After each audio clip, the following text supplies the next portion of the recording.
In the northern suburbs of Toledo, Ohio, lived the Liske family, a blended household of 5.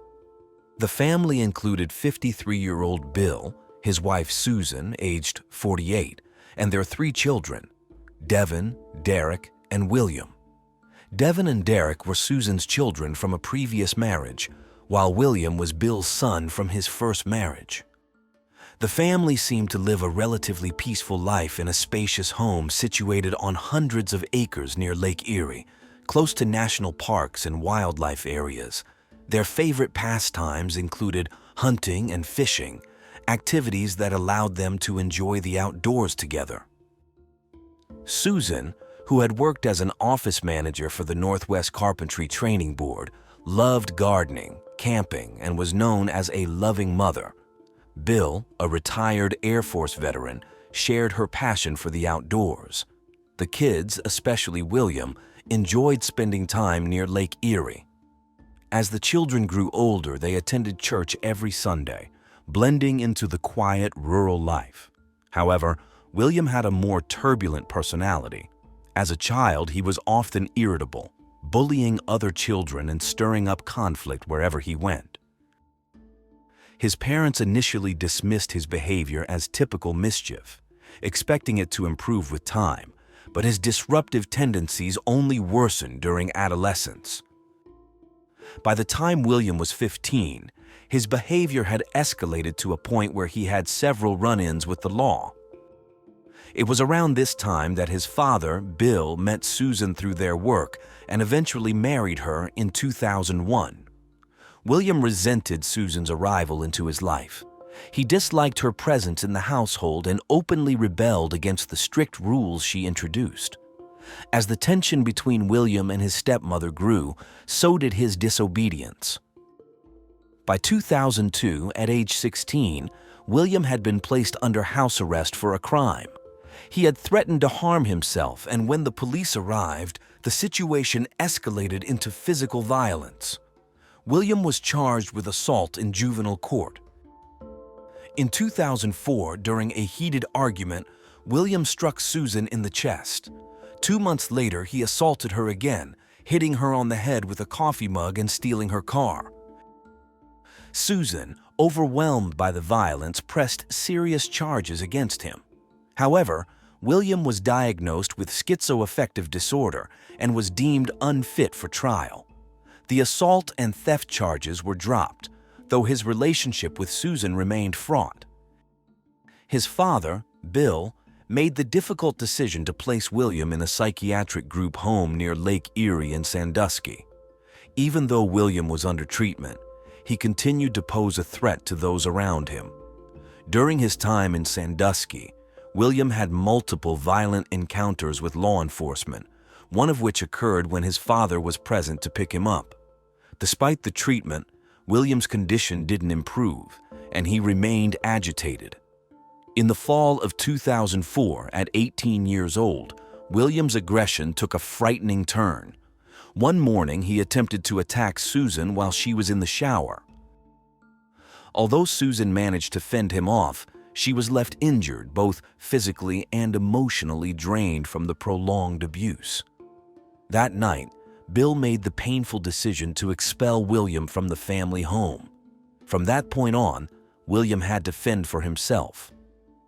The strained relationship between him and his family worsened, particularly with Susan and his half-siblings, leading to frequent arguments whenever they crossed paths. Over the next few years, William continued to receive sporadic treatment for his schizoaffective disorder. By 2007, Bill, despite all the challenges, remained committed to helping his son. He sought legal guardianship over William in an attempt to secure his release from the psychiatric hospital. Bill's hope was to place William in a halfway house or group home where he could receive more appropriate care. Though William's condition could be somewhat controlled with medication, he often refused to take it, believing he was fine. Instead, he turned to alcohol and marijuana, further complicating his behavior. Thanks to Bill's efforts, William was eventually released from the hospital and placed in a relatively free-living rehabilitation center. However, his visits to his father's home remained tense. Around this time, a neighboring family lost their pet dog, which was found shot. Suspicion fell on William, though no proof was ever found. While it was just a pet, the incident hinted at something darker, raising alarm among the community. To minimize William's interactions with Susan and the neighbors, Bill often took him to the family's cabin in Carroll County on weekends, hoping that some time away might calm his son. The cabin was just a few hours' drive from northern Ohio. Bill often took William there to hunt and talk, hoping these trips would ease the tension between William and the rest of the family and improve his mental state. Unfortunately, this only provided temporary relief and did nothing to address the underlying issues. William's dislike for his stepmother remained unchanged, and his mental health continued to deteriorate. A family friend, Mark, recalled numerous conversations with Bill, where he voiced concerns about the safety of the Liske family. When William started causing trouble and had physical altercations with Bill, Bill would frequently call Mark for help. Despite the physical harm he endured, Bill was determined not to give up on his only son, convinced that William wouldn't intentionally hurt his family. On the morning of October 31, 2010, Halloween, Devon, Bill's 16-year-old stepson, returned home around 9:30 a.m. after spending the previous night at his biological father's house.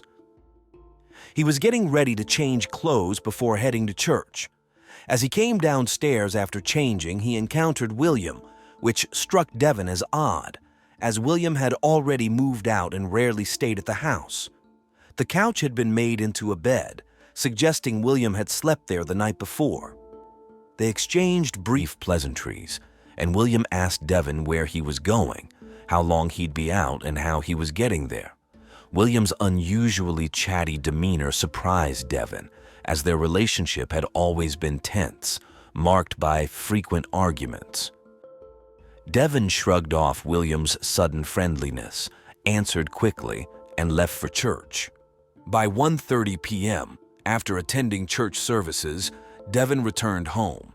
He headed upstairs to play video games in his room. Shortly after, he noticed something strange. The house was eerily quiet.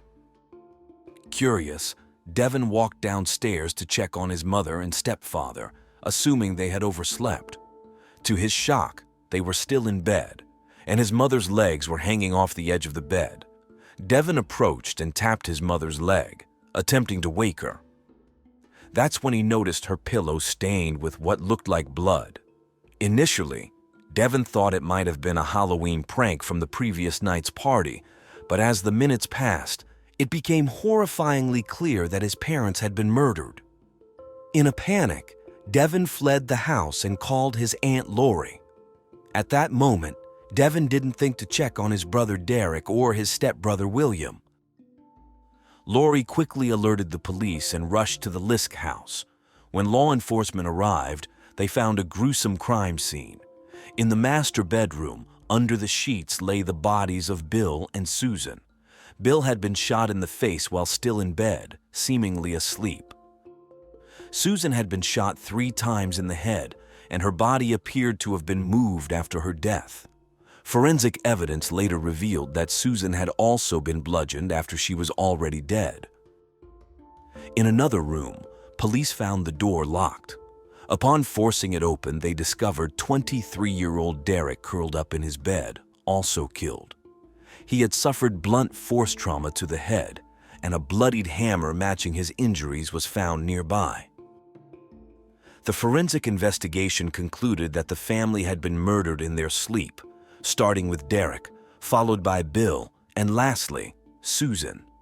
Muddy footprints were found around the house, leading to a pond in the backyard. Initially, investigators believed the murder weapon might have been discarded there, but after draining the pond, they found nothing. In total, 3 people had been murdered: Bill, Susan, and their son Derek. Later, During Susan's autopsy, it was discovered that she had been sexually assaulted post-mortem, a heinous addition to an already horrific crime.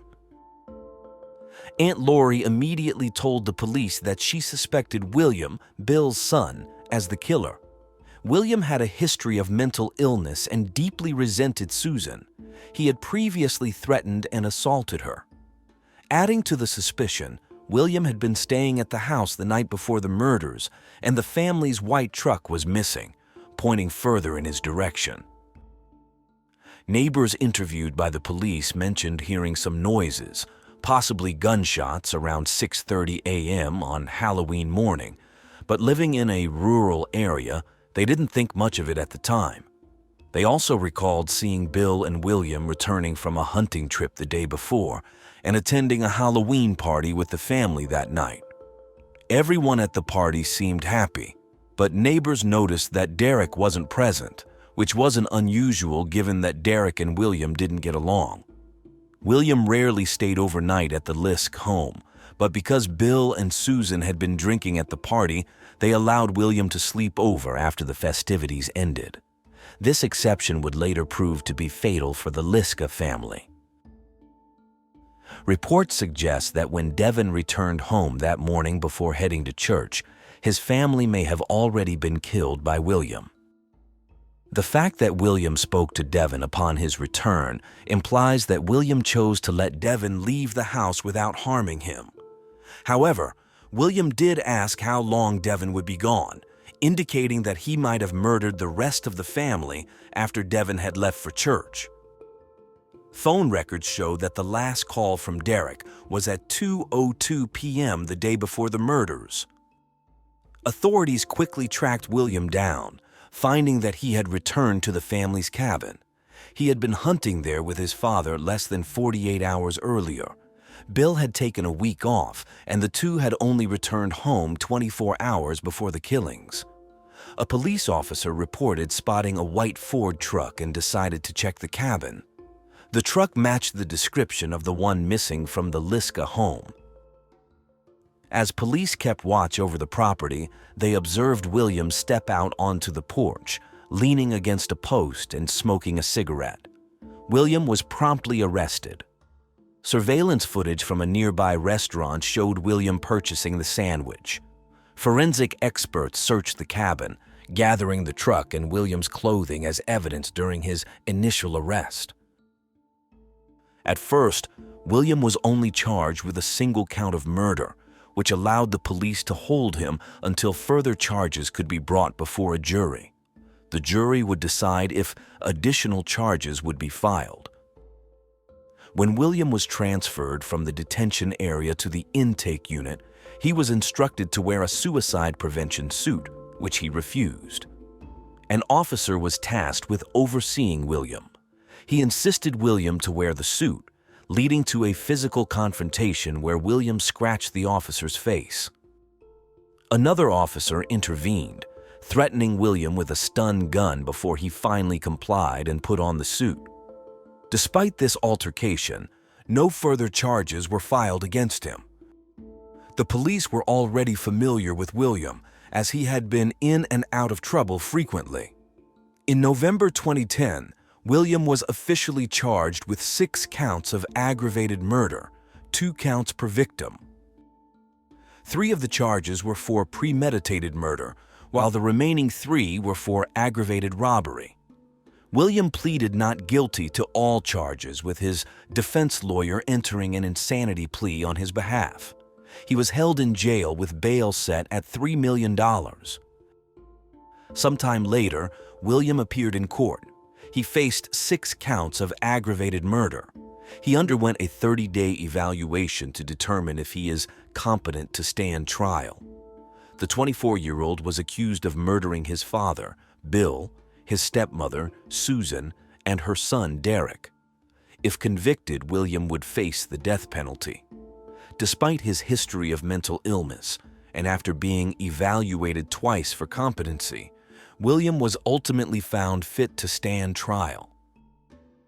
Knowing he could face the death penalty, William altered his defense strategy. On August 12, 2011, In a pre-trial hearing, he pleaded guilty to 3 counts of aggravated murder in exchange for the prosecution waiving the death penalty. William was sentenced to life in prison without the possibility of parole. Before his sentencing, William expressed remorse for killing his family, attributing his actions to Satan and his mental illness. William had struggled with long-term mental health issues, frequently stopping his medication, which only worsened his condition. Despite efforts from those around him, especially his father Bill, who never gave up on his son and tried to find treatment for him, the family conflicts continued. Tragically, Bill's love and efforts were in vain, and his life ended at the hands of his own son. On a quiet October afternoon in 2005, a tragic accident shattered the lives of everyone involved. 14-month-old Kyle Lazerick was found unresponsive in his home, his tiny body marked with mysterious injuries. The young nanny, Ada Quadros, frantically dialed 911, but what happened next would change her life forever. As paramedics raced to the scene, the grim reality of Kyle's condition became evident. Despite Ada's desperate attempts to save him, the baby's injuries were severe. But what could have caused such a tragedy? The answers seemed elusive. Ada Quadros was born on September 13, 1977, in the coastal town of Chimbote, Peru. She was the first child of Victor Quadros, a veterinarian, and Luz Fernandez, a teacher. Ada was the eldest of 4 siblings and consistently excelled academically, even winning knowledge contests. She had a happy childhood filled with dreams of self-improvement. Ada later recounted that she spent much of her childhood with one of her sisters on their grandparents' farm, enjoying the close connection with nature and animals. This period was one of the happiest times of her life. Although Ada's family wasn't poor, they were not wealthy either. During her teenage years, she looked for ways to contribute financially. Together with her sister and a friend, she formed a group to entertain at children's parties. After high school, Ada enrolled in a private university to study law. Unfortunately, her financial situation did not allow her to continue, and she had to drop out. Despite this setback, Ada was determined to succeed and support her family. With this goal in mind, she applied for a U.S. visa through the lottery program. Like many young people from Peru and other Latin American countries, Ada saw the United States as a land of opportunities. She was determined to move there, work hard, earn a better income, and pave the way for a brighter future for herself and her family. Her family was thrilled for her. They sold some belongings and did everything possible to gather enough money for her journey. Her destination was Texas, where she initially planned to stay with some relatives.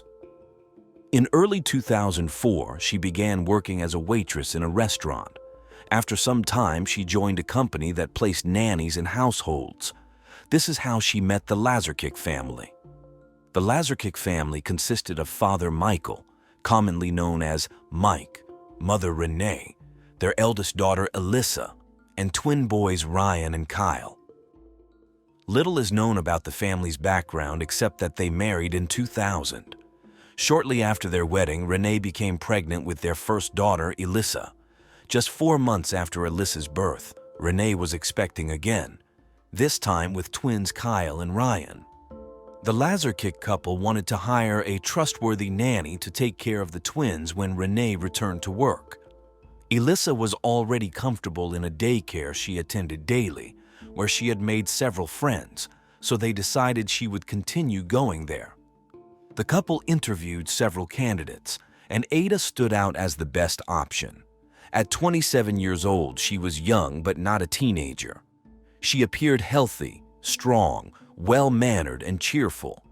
Renee wanted Ada to start immediately so she could spend a few weeks with her, explaining the household routines, where things were, and what was expected of her.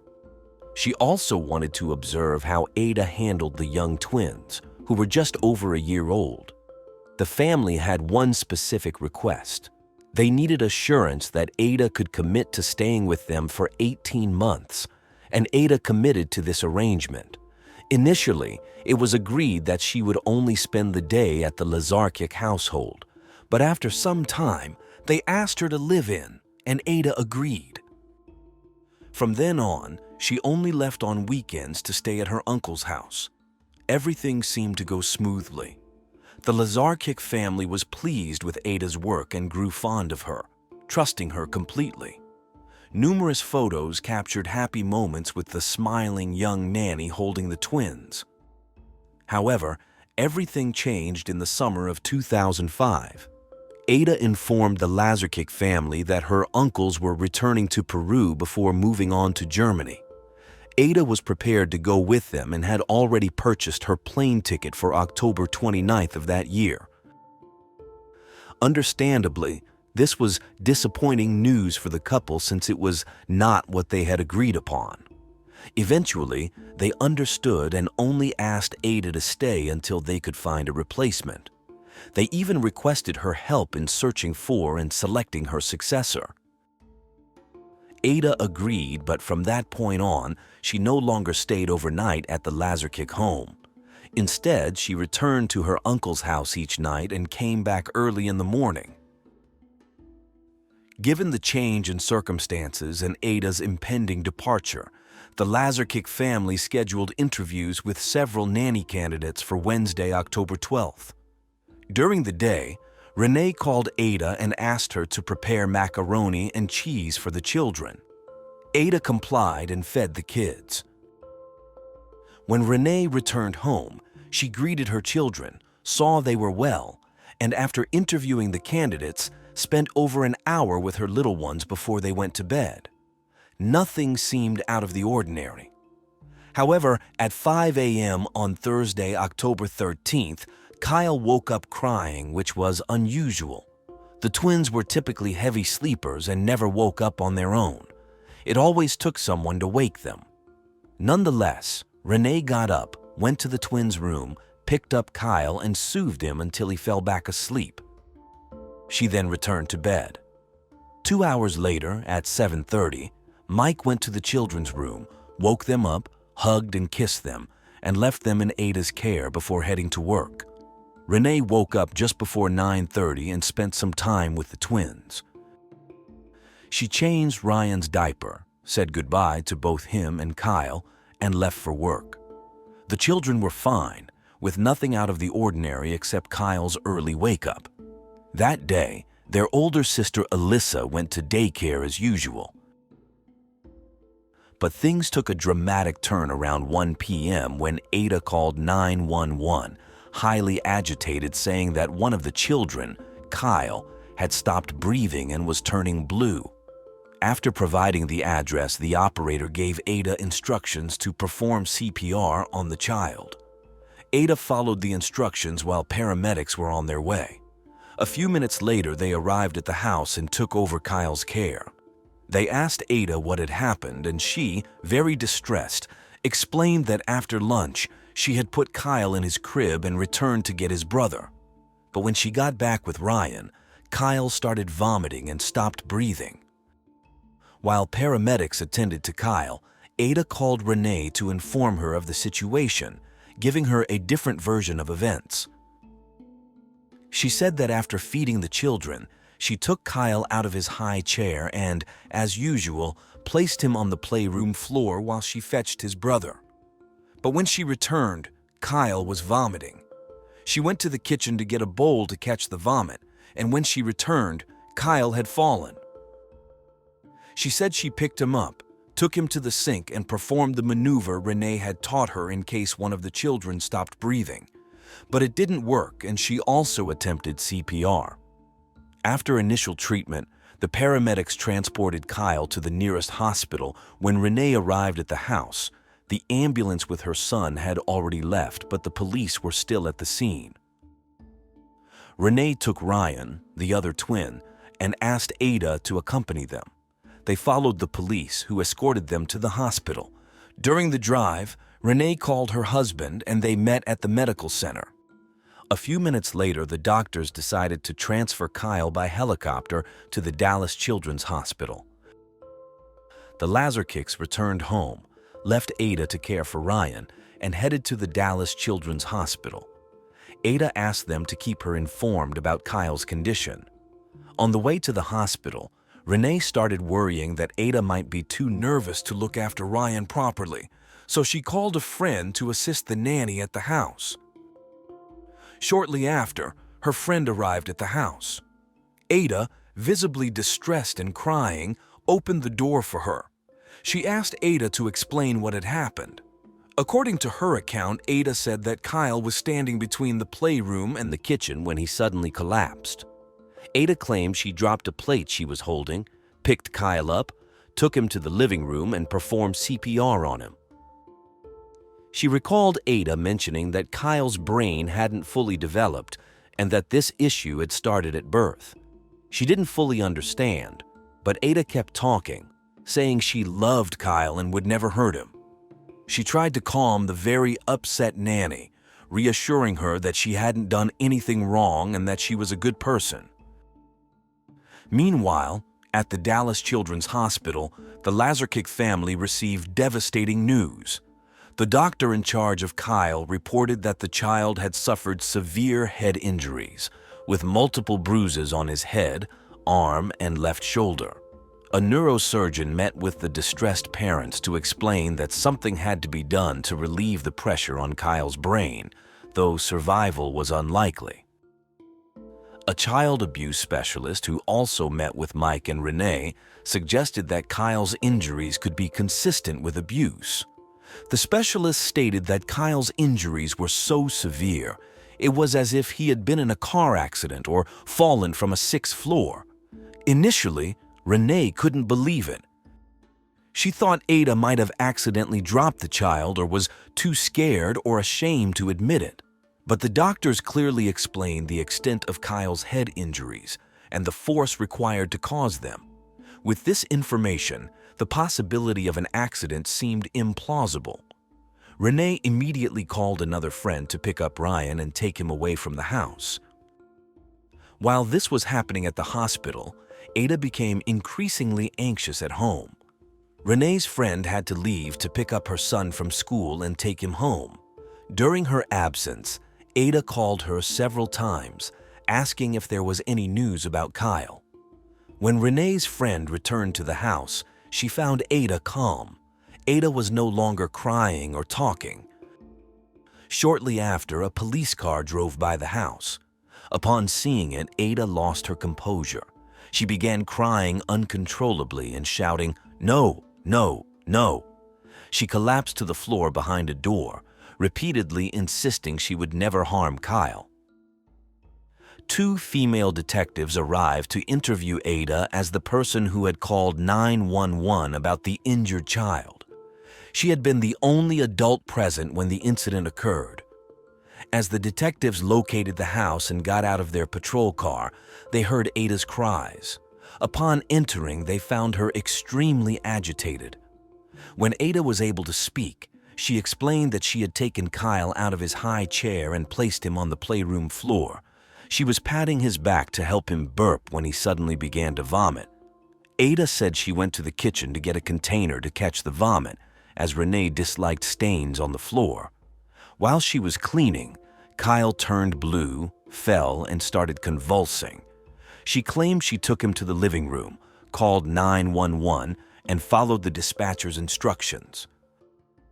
During the interview, the other officer called the hospital to get an update on Kyle's condition.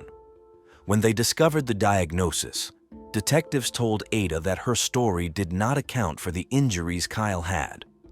Ada suggested that Kyle might have hit his head when he fell after she left him alone in the playroom. But the officers noted that the playroom floor was covered with soft rugs, making this explanation unlikely. Trying to offer another explanation, Ada said that Kyle might have hit his head on the door frame when she carried him on her hip. At the officer's insistence, Ada demonstrated how Kyle could have been hurt and mentioned that Mike and Renee often bumped Kyle's head without any problems. The officer checked the spot where Ada claimed Kyle hit his head but found no evidence of a strong impact. When the officers told her that the injury didn't seem severe enough to cause the extensive damage the doctors described, Ada insisted that the impact was strong because she was running with Kyle in her arms.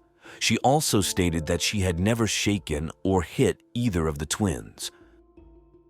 The officers urged Ada to tell the truth, as it could save Kyle's life, but Ada provided no further explanation. Given the circumstances, the officers reported the situation to their command and took Ada into preventive custody for further questioning. Meanwhile, crime scene investigation units arrived to examine the house.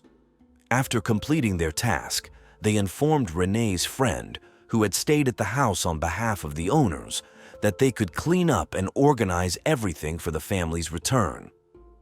While several friends cleaned the house, they found a piece of adhesive tape sticking out from the door of a cabinet under the kitchen island.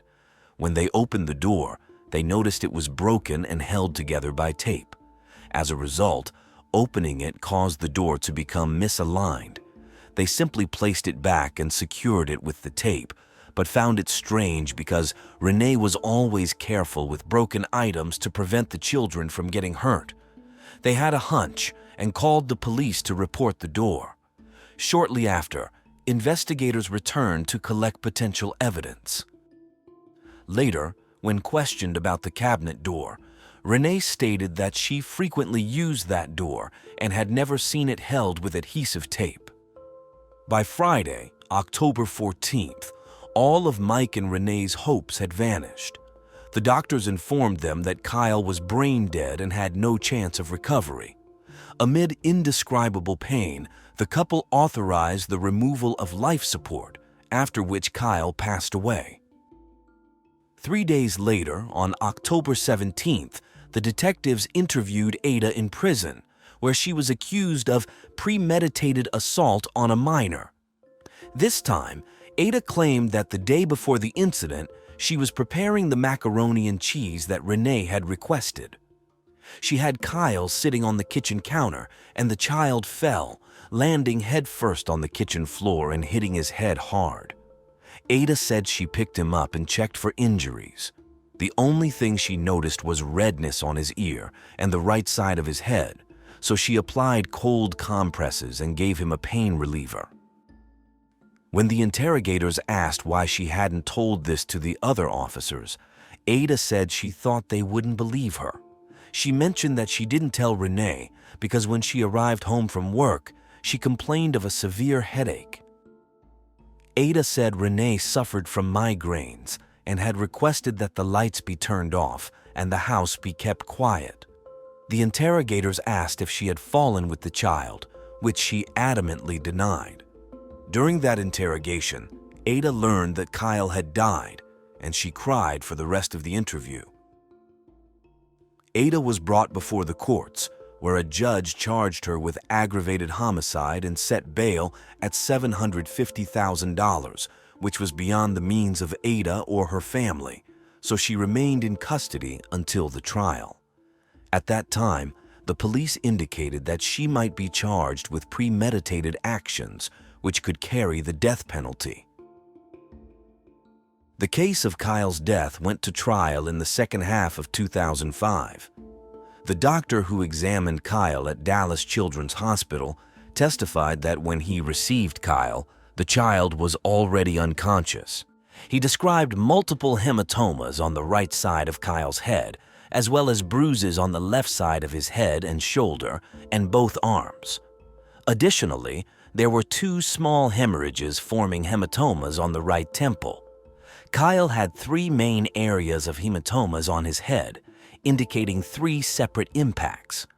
He added that the bruises were relatively recent, one possibly 12 to 16 hours old. Internally, Kyle had brain and retinal bleeding, indicative of severe trauma, even though there were no broken bones. The brain tissue was notably swollen, and the pressure inside Kyle's head was 90 millimeters of mercury, whereas the normal level is 20 millimeters. Based on these findings, he concluded that Kyle had suffered severe traumatic events consistent with blunt force trauma, possibly from someone hitting his head against a hard object. He suggested the type of injuries could result from shaking and swinging a young child's head against a solid object, like a kitchen cabinet door. A Dallas County forensic expert testified that the autopsy revealed multiple overlapping small hematomas on Kyle's scalp, along with a couple of punctate abrasions on the right temple, separated by over a centimeter. There were also 4 or 5 pairs of similar lesions on his head.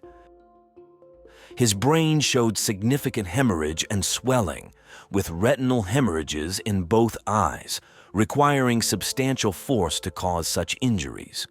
She concluded that the cause of death was severe head injuries from blunt force trauma, agreeing that Kyle's head might have been struck multiple times against the wooden door of the kitchen cabinet. She ruled out the possibility that Kyle had merely bumped into a door frame or fallen from the kitchen counter. Another critical testimony came from a forensic analyst who measured the distance between the fasteners on the broken kitchen cabinet door and found it matched the punctate abrasions on Kyle's head. This expert also analyzed the adhesive tape used to repair the cabinet door and discovered 2 DNA traces, one of which had a much higher contribution and matched Ada's DNA. The lesser trace could not be identified. After hearing from the experts, it was Mike's turn to testify. He stated that Kyle was fine on the night of October 12th and the morning of October 13th with no bruises. He also mentioned that he prepared breakfast that morning, opening and closing the kitchen cabinet doors to get utensils and food, and that all doors were in perfect condition, including the one later found inexplicably repaired with tape. The parents shared that they had breakfast with the children and played with blocks, with the twins crawling around a playhouse. Based on all the evidence, it was easy to conclude that the events leading to Kyle's death occurred when no other adults were in the house except Ada. The case prosecutor stated that the exact circumstances of what happened to Kyle might never be known for sure, but based on the evidence presented at trial, she painted a possible scenario.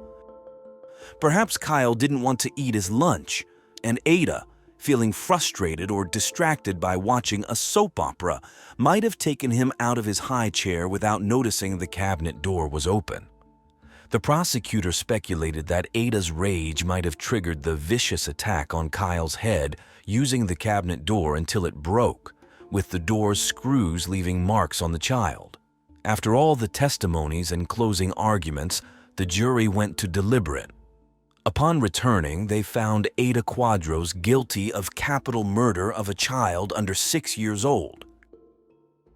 As the verdict was read, Ada's mother, Luz Fernandez, who had traveled from Peru when her daughter was arrested, stood up and shouted that she would free Ada because she was innocent. She proclaimed that there was no evidence to convict her daughter and vowed to start over and appeal. After the jury members left, Kyle's parents showed photographs and videos of their deceased son, recounting his brief 14 months of life from birth to the last photo taken days before his death. Family members spoke about Kyle, while others simply couldn't stop crying. Ada was sentenced the following year in 2006 to life imprisonment without the possibility of parole. For Ada and her family, giving up was not an option. Her parents immediately started a campaign to appeal the sentence, arguing that Ada's conviction was based on racial prejudice and ineffective public defense. However, appealing required money for legal representation and process costs, which the family did not have. Undeterred, they sought support from various sources, including the Peruvian government, the Peruvian and Latino communities in the United States, and solidarity organizations in Peru. In prison, Ada maintained her innocence and took every opportunity for interviews to assert it. Their persistence paid off, and in 2009, Ada's legal representation filed an appeal, citing 5 specific errors in the initial trial. After reviewing the case, the appeals court dismissed 3 of the claims but agreed with 2. This was enough for the judges to overturn the conviction and annul the trial due to irregularities. Following this decision, Ada's family began another fundraising effort to cover the $100,000 needed for a new trial.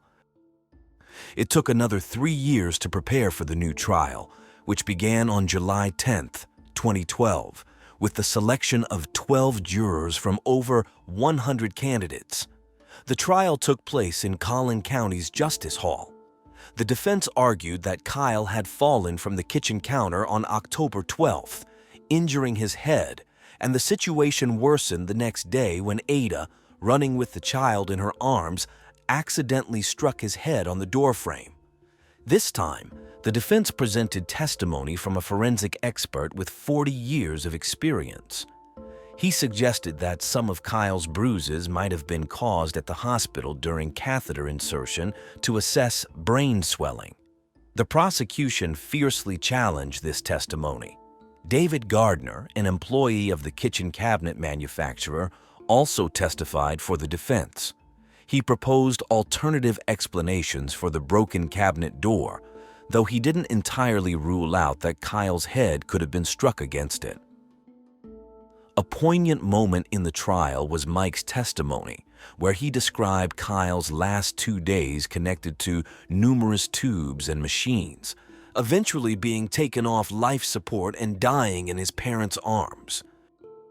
The defense argued there wasn't enough evidence to convict Ada, but the prosecution highlighted the medical findings and the numerous times Ada changed her story. After the sessions concluded, the jury deliberated for 5 hours, even requesting to listen to the 911 call recordings again. Ultimately, they once again found Ada Quadros, then 33, guilty of capital murder and sentenced her to life imprisonment without parole. Back in prison, Ada joined the prison volleyball team, learned Braille, and won an art contest with a drawing of the Virgin Mary, which she auctioned to raise funds for a new appeal. Ada, from her cell, maintains her innocence, her spirit unbroken as she and her family continue their fight for an appeal, seeking a chance to prove what they believe to be the truth. Can you tell me what a lie is? It's not the truth. Can you tell me what the truth is? It's not a lie. If I told you your mother was in the courtroom here today, would that be the truth? No, sir. That would not be the truth. Why is that? Because she's not in the courtroom? No, sir. Okay. Where is your mother? Jail. AJ? Yes, sir. When is the last time that you saw your mother? Do you remember? No, sir. Has it been a long time? Yes, sir. That woman sitting right there between them, have you ever seen her before? Yes, sir. Who is that? My mother. Now you recognize your mother? Yes, sir. AJ? AJ, Yes, sir. give me your hand. All right. Details about the early life of Amanda Lewis are scarce, but it is known that she was born in the early 1980s. Her mother, Brenda, raised her in Alabama, USA. At some point, Brenda married a man named Charles Burns, who became Amanda's stepfather and was actively involved in her upbringing. Amanda described herself as a restless, talkative, and sometimes problematic child who often struggled to follow rules. These traits might have contributed to her becoming a mother at the young age of 15. Unfortunately, her early motherhood ended in tragedy when her baby, Alex, died at 16 months old from a seizure disorder. Amanda recounted that on the day Alex passed away, she had left him sleeping while she took a bath. When she returned, she found him not breathing and rushed him to the emergency room, but it was too late. Later, while still in Alabama, Amanda entered what seemed to be a stable relationship, resulting in the birth of 2 children, Adriana Elaine Hutto and Andrew Jordan Hutto. Adriana was born on September 16, 1999, and his younger brother, Andrew, affectionately known as AJ, followed about a year later. Despite sharing the same last name, many sources indicate that the kids were half-brothers with different fathers. After the relationship ended, Amanda relocated with her children to a small community called Esto in Florida. Esto, a town of approximately 360 residents, had historically relied on the timber industry and more recently, agriculture and manufacturing. It also attracted tourists seeking natural beauty and tranquility. Amanda quickly adapted to her new environment, appreciating the peace and basic amenities it offered. She trained as a nursing assistant and secured a job at a nearby care and rehabilitation center, which provided her with stability. Despite the semblance of a stable life with a steady job, a simple home, and her 2 children, Amanda faced significant challenges. Her eldest daughter, Adriana, who was 7 at the time, was diagnosed with attention deficit hyperactivity disorder, ADHD. ADHD is a common neurodevelopmental disorder in children, characterized by difficulties in maintaining attention, impulsivity, and high levels of activity. Amanda found it challenging to form a close and calm relationship with Adriana, who required medication to manage her symptoms. The difficulties with Adriana contrasted with her relationship with AJ, which seemed to be less strained. She got along well with him as he was a calm child who could spend hours playing with his toy tractors. The contrast between the siblings' personalities was striking. Adriana required more attention both at home and at school, where the teachers were aware of her condition. However, this did not prevent Amanda from being called in on several occasions because her daughter had gotten into fights with other classmates, used foul language, or caused some sort of trouble. Additionally, Adriana occasionally wet her pants. Despite these setbacks, her teacher noted that her behavior was improving, and she was a smart girl who loved to read. At home, Adriana displayed the same behaviors, leading Amanda to frequently resort to time out as a form of punishment. This practice involves removing the misbehaving child from the area where the incident occurred, placing them in a separate spot, and leaving them alone to calm down and, if possible, reflect on their actions. However, as Amanda later admitted, not all moments were reflective. On some occasions, she used physical punishment to curb her daughter's misbehavior. At some point, Amanda met a new partner, a young man named Alan Carnley, who also came from Alabama. He had just come out of a failed relationship, from which he had 2 children. It appears that Alan's breakup was amicable, as there were no custody issues, and his children frequently visited and spent time with him and his new family. The events that unfolded in the summer of 2007 would change their lives forever. The family lived in a refurbished trailer on a spacious plot of land. That summer was particularly hot in Florida, so Alan decided to buy a pool to help beat the heat. The pool provided an opportunity for family fun, as his kids were also visiting at the time. The pool excited everyone, and the couple set strict rules for Amanda's younger children, prohibiting them from using it without an adult present. Amanda even removed the ladder to prevent the kids from accessing the pool unsupervised, storing it in the shed to eliminate any temptation. On Wednesday, August 8, 2007, early in the morning, Amanda returned home exhausted after a night shift at work. Eager to catch up on lost sleep, she decided to take a nap before starting the day's family activities, which included shopping for school supplies. That morning, the kids woke up and, according to Amanda, didn't want breakfast. After saying goodbye to her partner as he left for work, She left the kids watching cartoons on TV. One of Alan's sons, who was also in the house, was woken up by his father but was too sleepy to stay awake. He barely heard Adriana and AJ arguing before dozing off again. He heard them yelling, but it was nothing out of the ordinary, so he went back to sleep. According to Amanda's later account, she woke up sometime before noon and began tidying up the house before heading out with her children to shop for school supplies. Since they would have to wait a bit, she suggested that the kids go outside to play while she finished her chores. At one point, AJ came into the house to tell her that Adriana was in the pool. Initially, this didn't alarm her. She assumed her daughter was just playing near the pool. She instructed AJ to call Adriana and have both kids come back inside. Amanda then went back into the house, picked up her cell phone, and called her partner. She was talking to Alan while walking towards the window overlooking the pool.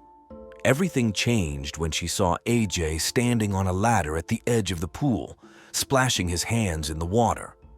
Amanda immediately ran outside, pulled her son away from the pool's edge, and was horrified to see Adriana floating face down in the water, her skin blue and lifeless. She described how she stretched her arms from the poolside, grabbed her daughter's feet, and pulled her out of the water. Once she had Adriana in her arms, she laid her on the grass, face up. The phone call with Alan was still active, and she screamed to him what had happened. Alan instructed her to call 911.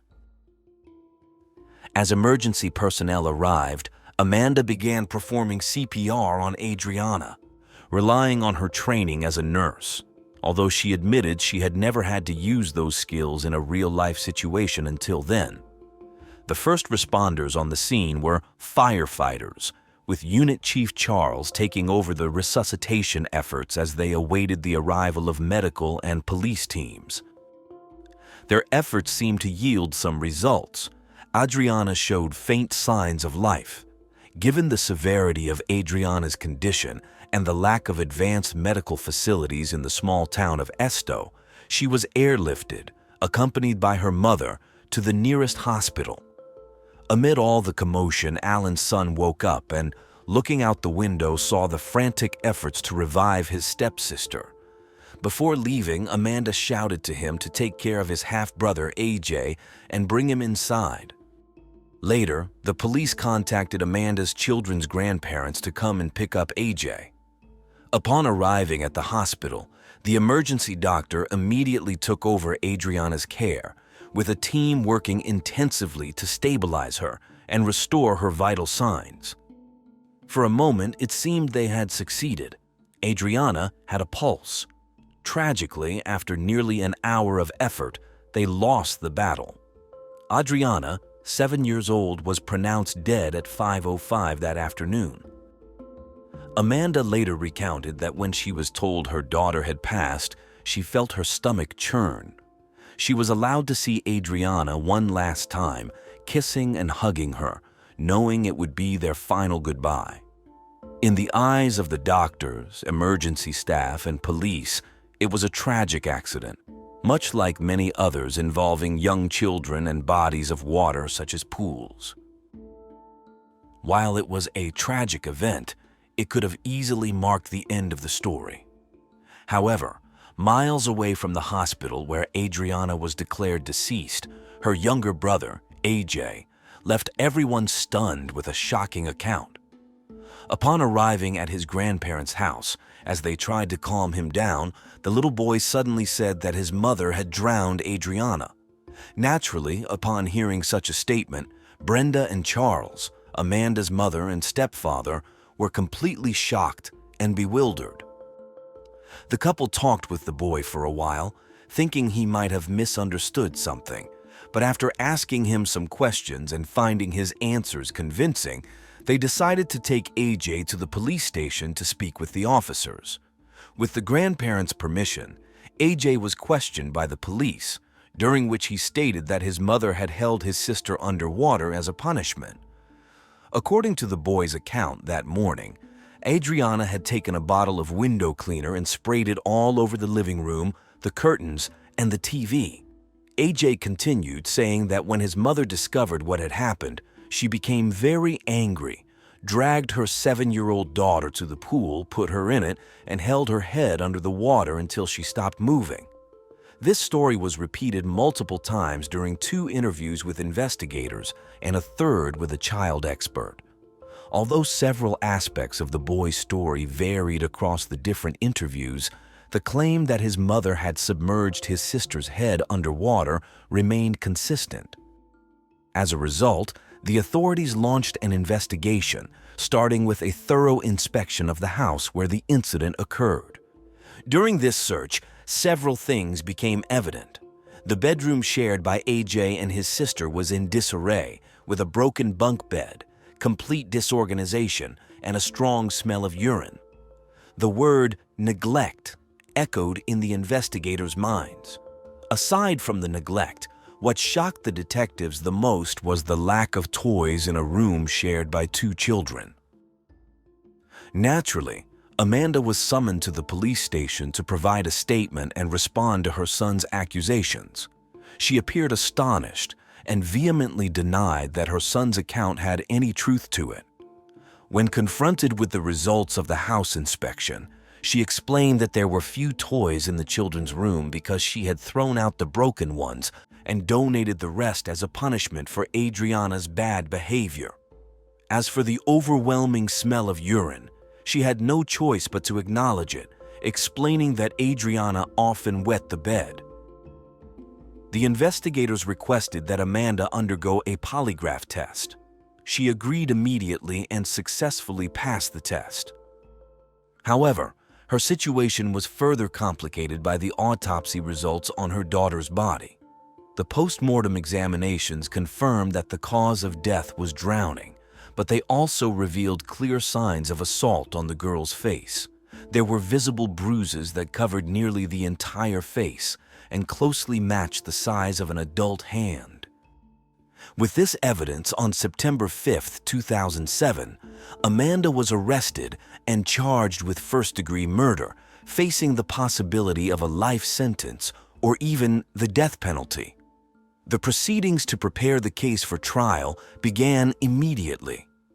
Although the authorities offered Amanda a plea deal, which would have required her to plead guilty to manslaughter in exchange for a 10-year sentence, she refused and chose to face trial for the charge against her. In the months leading up to the trial, investigators scrutinized all of AJ's statements to ensure that the young boy was not fabricating or confusing events. During interviews, they asked him questions such as what he was watching on TV that day and what other events occurred. He mentioned cartoons airing at that time, a helicopter flying overhead, and tree-cutting activities near his house to protect power lines. All these events were verified, showing that AJ remembered the day perfectly. Investigators also conducted interviews with family members, neighbors, co-workers, educators, and first responders who arrived at Amanda's house following the 911 call. The goal was to understand the family dynamics and ascertain the truth of what had happened. One of the interviewees was the doctor who had informed Amanda of Adriana's death. The doctor noted that Amanda's reaction to the tragic news was peculiar, as she showed no signs of grief. Instead, she asked where the vending machine was. With all the evidence gathered, the case went to trial on February 9, 2008. Over the next 4 days, Amanda's fate would be decided. Witnesses for both the prosecution and the defense took the stand. Authorities who responded to Amanda's emergency call in August 2007 described the dramatic scene they encountered, seeing Adriana clinging to life before she ultimately passed away. Testimonies were also heard from Alan and his children, who spoke about the family dynamics and details of the day in question. Amanda's boyfriend recounted what he heard while on the phone with Amanda during the incident. Alan's son had little to contribute as he had been asleep all morning and only emerged after the commotion began. Alan's daughter wasn't present on the day of the incident, but she narrated an earlier event at her Aunt Amanda's pool. She described Amanda trying to teach Adriana to swim despite the child's terror, at one point threatening to let her go. She also stated that she often supervised the children while Amanda slept, witnessing Adriana being punished by being confined to a room for an entire day. Testimonies from Amanda's co-workers were particularly damning. They recounted an instance when Amanda, furious, brought Adriana to the nursing home, repeatedly saying she would gladly take her life. These harsh words spoken in front of the child were seen as inappropriate and cruel by her colleagues. On that particular morning, Adriana had taken a marker from Amanda's car and scribbled all over the interior, even writing "loser" in one spot. The trial highlighted how Adriana's ADHD had prevented Amanda from forming a positive relationship with her, but two testimonies stood out, those of Amanda and her son, AJ. As we saw at the beginning, AJ, after 6 months of not seeing his mother, took a while to recognize her and cried when he did. During her testimony on the stand, Amanda acknowledged that her daughter's behavioral problems had made their relationship difficult. She described Adriana as extroverted and hyperactive, noting that she was very much like herself, stubborn and always by her side. Amanda claimed that Adriana sometimes displayed violent behavior, recalling an incident where the girl threatened her younger brother with a sharp kitchen tool. Amanda also admitted that she had once placed Adriana in a specialized institution for 6 days. She confessed to the court that she might not have loved her daughter as much as she should have. Amanda stated that she often punished Adriana by confining her to her room, the same smelly and dirty room that shocked the investigators. She also took away most of the toys as a punishment for leaving them scattered around. Amanda admitted that she occasionally lost her temper and would slap or spank Adriana, such as during the incident when Adriana had written on the car with a marker. Amanda described how Adriana had just begun learning to swim, could move her arms and legs a bit, but was terrified of putting her head underwater. Amanda insisted that she was not teaching Adriana to submerge her head. When asked if she knew how to swim, Amanda replied that she did. Sticking to her version of events, Amanda admitted that when AJ told her Adriana was in the pool, she didn't immediately check on her. Instead, she called her partner and only looked out the window later. She saw AJ at the pool's edge trying to reach Adriana, who was splashing in the water. That was when, according to her, she rushed to help but was already too late. Amanda's defense argued that Adriana's death was a tragic accident. They claimed that the girl had pushed her brother's toy cart to the pool's edge, climbed on it, and used a tray to scoop out insects from the water. When she leaned over, the edge of the inflatable pool gave way and Adriana fell in. During the trial, the prosecution questioned Amanda about how she had pulled Adriana out of the pool. Amanda admitted that she hadn't given her daughter breakfast or her medication that morning, claiming that Adriana had said she didn't feel well. It later emerged that neither child had eaten breakfast or lunch by the time of the incident around midday.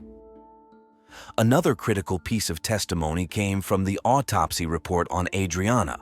The original forensic specialist did not testify as he had been dismissed for negligence in over 30 autopsies. Instead, the director of investigations at the medical examiner's office explained the autopsy process and findings, emphasizing the bruises on Adriana's face. Amanda's defense strongly challenged this testimony, questioning whether the marks were definitively from a hand. The expert had to admit that she couldn't be absolutely certain. Then came the pivotal moment in the trial, AJ's testimony. In a lengthy and exhausting interrogation for a 7-year-old, AJ recounted the events he had described many times before to investigators.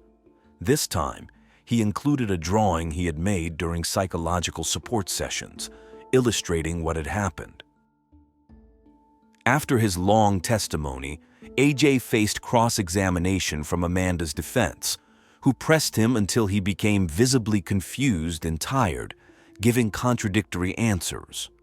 Despite this, the prosecution deemed him a credible witness, supported by other significant details, such as the fact that Adriana was tall enough to stand in the pool and easily lift her head above the water. With these elements, the trial proceeded, culminating in a dramatic and crucial phase where the truth about Adriana's death hung in the balance. In the end, while the defense argued that Adriana's tragic death was a very unfortunate accident, the prosecution maintained that Amanda had maliciously punished her daughter. The prosecution argued that Amanda had reached her breaking point due to immense stress and exhaustion, having tried numerous ways to discipline her daughter, none of which seemed effective. In a moment of overwhelming frustration, Amanda snapped. After all testimonies concluded, the jury deliberated for only 2 hours, including lunch, before returning with a verdict. They found Amanda Lewis guilty of first-degree murder and aggravated child abuse. The following month, during the sentencing hearing, the judge issued a life sentence plus an additional 30 years for aggravated child abuse. Amanda has attempted several appeals, none of which have been successful. She remains incarcerated at Lowell Correctional Institution. Reports following the trial's conclusion indicated that AJ was cared for by his grandparents in the months after the incident. However, once the judicial process was complete, AJ was reportedly put up for adoption. Since then, his life has been kept private. By 2024, AJ would be 24 years old, and we can only hope that his life has been significantly better than how it began. October 15th, 1981. A serene evening turned into a nightmare with a violent attack. The air was thick with tension as a young life was brutally cut short. Her cries for help echoed. The woman's pantyhose were tightly wrapped around her neck, a grotesque symbol of the ferocity of the assault. She was sexually assaulted, and her struggle for life was a desperate one. Her death was agonizingly slow. In the years that followed, Sasha Stone, who lost her mother at the age of 4, embarked on a long and arduous search for answers. Sonia Carmen Herok was born on May 27, 1951, in Quebec, eastern Canada. Little is known about her early life and home environment. The first notable events in her life trace back to her teenage years when she met David in Montreal. The two fell deeply in love, according to stories from that time. When David decided to move to California, USA in 1972, Sonia followed him. Despite her adventurous spirit, Sonia had other dreams. She longed to marry and start a family. Their differing life goals eventually led to the end of their romantic relationship, but they remained friends. A few months later, another man entered Sonia's life, Michael. Sonia's happiness on her wedding day to Michael was captured in photographs, her radiant smile reflecting her joy. Soon after, their happiness seemed complete with the birth of their first child, Sasha, in 1977. David, maintaining his close friendship with Sonia, was named Sasha's godfather. Sonia was recognized for her sewing skills and independent entrepreneurial spirit. However, not everything was rosy. After giving birth, she struggled with postpartum depression, which worsened when Michael faced career difficulties. Their marriage began to strain, with David witnessing the tension between Sonia and Michael. To clear her mind, Sonia took Sasha and moved to Carmel, a picturesque community in Northern California known for its white sandy beaches, artistic vibe, and stunning views. Although Sonia had not yet made any drastic decisions about her marriage, she considered divorce.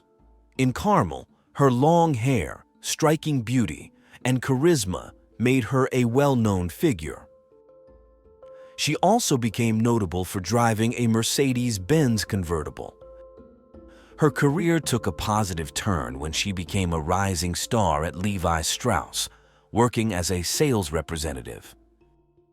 In Carmel, Sonia formed a genuine friendship with another young mother, Caroline McBride. Their daughters attended the same school, which promoted children's freedom and creativity. This nurturing environment allowed Sasha and her friend to grow up happily. Around this time, a new family moved in across the street from Sonia and Sasha.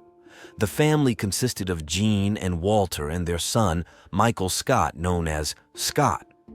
Scott, 25, was studying photography at the Monterey Peninsula Community College. His volatile personality and poor manners made him a notorious figure in the neighborhood. Despite having no known criminal record, Scott was an odd and intimidating character with limited social aspirations. While Sonia was regaining control of her life and progressing steadily, some unsettling events began to occur.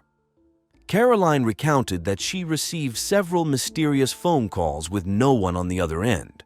Sonia also felt that she was being watched. One night in mid-September 1981, Caroline was visiting Sonia when they heard heavy footsteps outside the window. According to Caroline, Sonia did not know her neighbor Scott. While the subsequent investigation could not definitively link Scott to the phone calls or the strange occurrence in the garden, the later events strongly suggested his involvement. In the early hours of Thursday, October 15, 1981, Sonia dropped Sasha off at school and then returned home. It was then that Scott broke into her house. He managed to subdue her. The young mother, only 30 years old, fought valiantly against her attacker. Unfortunately, Scott overpowered her and soon assaulted her. Using Sonia's own stockings, he strangled her and fled the scene. Around midday, Caroline knocked on her friend's door multiple times. Worried by the lack of response, she opened the door, and what she found would be etched into her memory forever. Just a few feet from the living room, she saw Sonia's partially clothed body on the floor, stockings tightly wrapped around her neck. Her purse was nearby, its contents scattered on the floor. Caroline got into her car and drove through the neighborhood, screaming for help, thinking the attacker might still be inside Sonia's house. Emergency services contacted the county sheriff's department, and Detective Williams was one of the first to arrive at the scene. Along with obvious signs of forced entry and struggle, the detective noted a significant detail on the victim's body, a broken ring fingernail, suggesting she had scratched her attacker. Initially, the detective could not identify the object around her neck, but later realized they were stockings. Detective Williams then interviewed Caroline, and immediately a suspect emerged. The detective quickly reached out to Michael Stone, informing him that he was the prime suspect without disclosing details. Unaware of the reason for police interest, Michael hurried to the station. He was told the terrible news upon arrival. Despite being cooperative, Michael's status as Sonia's ex-husband made him a natural suspect. However, Williams soon realized that pursuing this lead solely based on their relationship was unwise. News of the crime quickly spread through the community. Initially, residents of the picturesque coastal town were in disbelief, but soon a profound fear took hold. In a place where such a crime seemed unthinkable, trust among neighbors eroded. Detective Williams continued his investigation, which led him to focus on Sonia's neighbor, Scott. He approached Scott, who was injured, and claimed his injury was self-inflicted while cutting acrylic sheets in his backyard. Throughout the conversation, the officer noticed Scott's nervousness, stammering, and mumbling. These observations led the detective to consider Scott a potential suspect. These initial impressions were documented in an official report, which also included opinions gathered from interviewing various neighbors. When police spoke to Scott's parents, they learned he had given them a completely different explanation for his injury, claiming it resulted from a fight at school.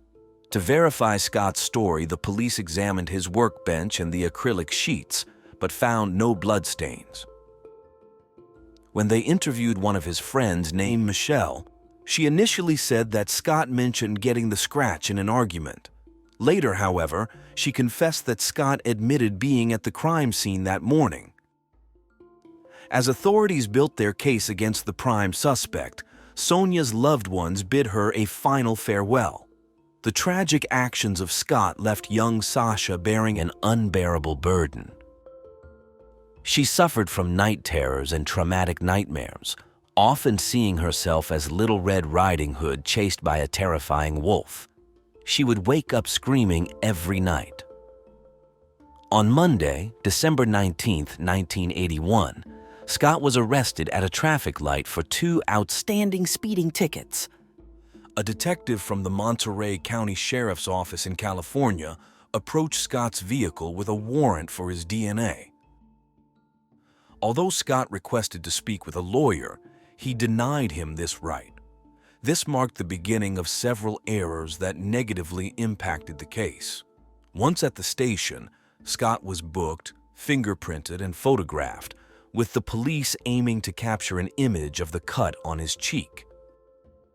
They proceeded to interrogate him about Sonia's murder, which was legally questionable. During the interrogation, Scott claimed he had an affair with Sonia and was at her house the day of the crime but denied any involvement in the fatal attack. Additionally, after typing up the interview reports, investigators destroyed the original case notes. With the interrogation report in hand, the deputy district attorney noted inconsistencies in Scott's account. Scott was subjected to a polygraph test and failed. At that time, DNA evidence as we know it today did not exist. The samples collected at the crime scene only allowed for blood type and other genetic markers to be identified. The tissue found under Sonia's broken nail revealed a blood type that did not match Michael's, her ex-husband. Soon after, Scott was charged with first-degree murder. Initially, Scott's trial was scheduled to begin on March 7, 1982, but repeated delays pushed it to November of the same year. One of the first to testify was a forensic serologist, an expert in biological fluids, who examined blood, semen, and urine from both the victim and the accused. He testified there was no evidence of sexual assault on Sonia's body. Next, the chief forensic pathologist from San Francisco and an expert in reconstructing sexual assault scenes stated that the evidence of such an assault did exist, particularly noting the bruises on Sonia's body. Michelle Wilson, Scott's close friend, testified for the prosecution. However, her testimony was confusing as she retracted her earlier statements, denying what she had allegedly said Scott had told her about that day. Michelle admitted that the passage of time had made her unsure about the events, leading to her being reprimanded during the following day's proceedings. On November 13, 1982, Scott's parents denied seeing a scratch on their son's face. Meanwhile, some witnesses placed Scott near Sonia's home, and the prosecution insisted the scratch on his face resulted from a struggle with Sonia. When the defense attorney requested additional time to review witness statements, the trial was further delayed, leaving the year 1982 to end without resolution. In April 1983, the defense moved to dismiss the murder charges against Scott, which the judge denied. However, the judge expressed doubts about Scott's guilt beyond a reasonable doubt. On June 20, 1983, the judge criticized the investigators' procedures as unethical and illegal, pointing out that Scott was interrogated while in a psychologically weakened state. Consequently, he dismissed the murder charges against Scott. This was a significant blow to both the prosecutor and the police team. Scott seemed to have gotten away with it, but his relief was short-lived as he was brought to trial again in August 1983. As expected, he pleaded not guilty. 2 months later, the case was impacted once more by the initial haste of the police, who had interrogated Scott without honoring his request to speak with a lawyer. This time, a judge from the Montgomery County Superior Court invalidated the evidence obtained during Scott's arrest and interrogation, deeming it illegal.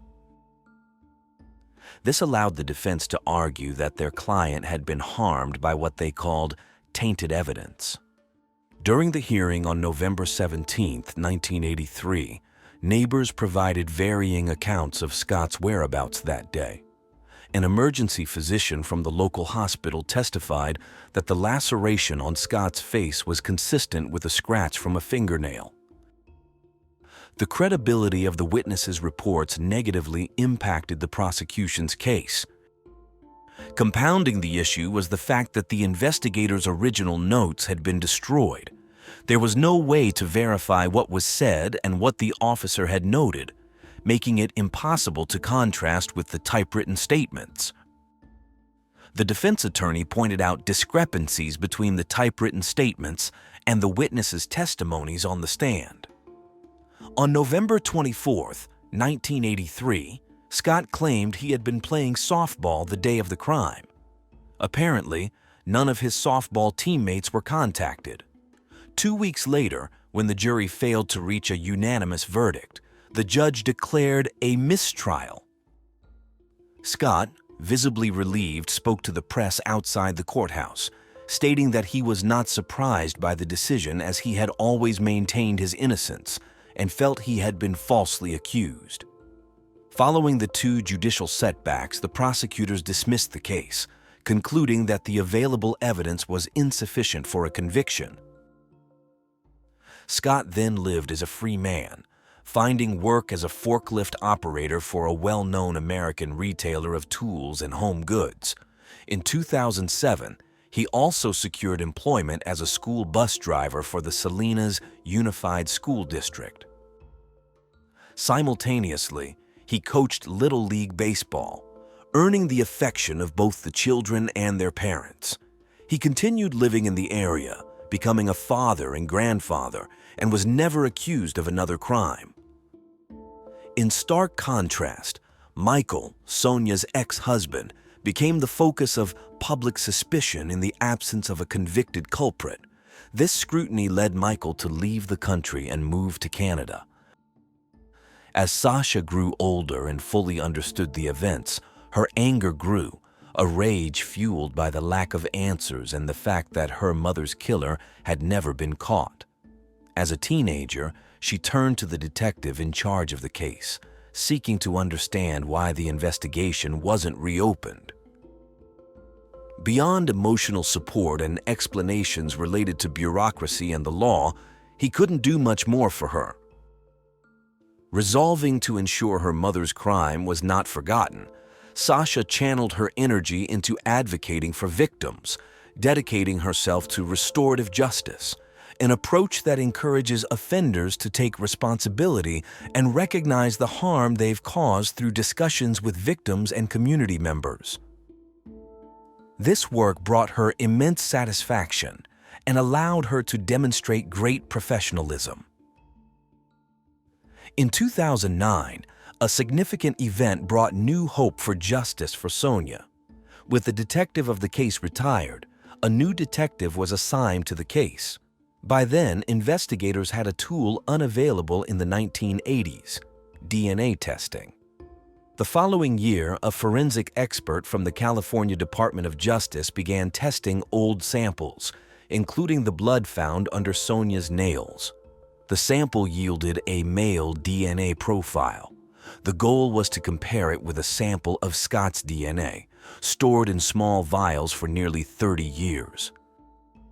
However, at some point over the years, these vials had broken, spilling their contents into the envelope containing Sonia's nails.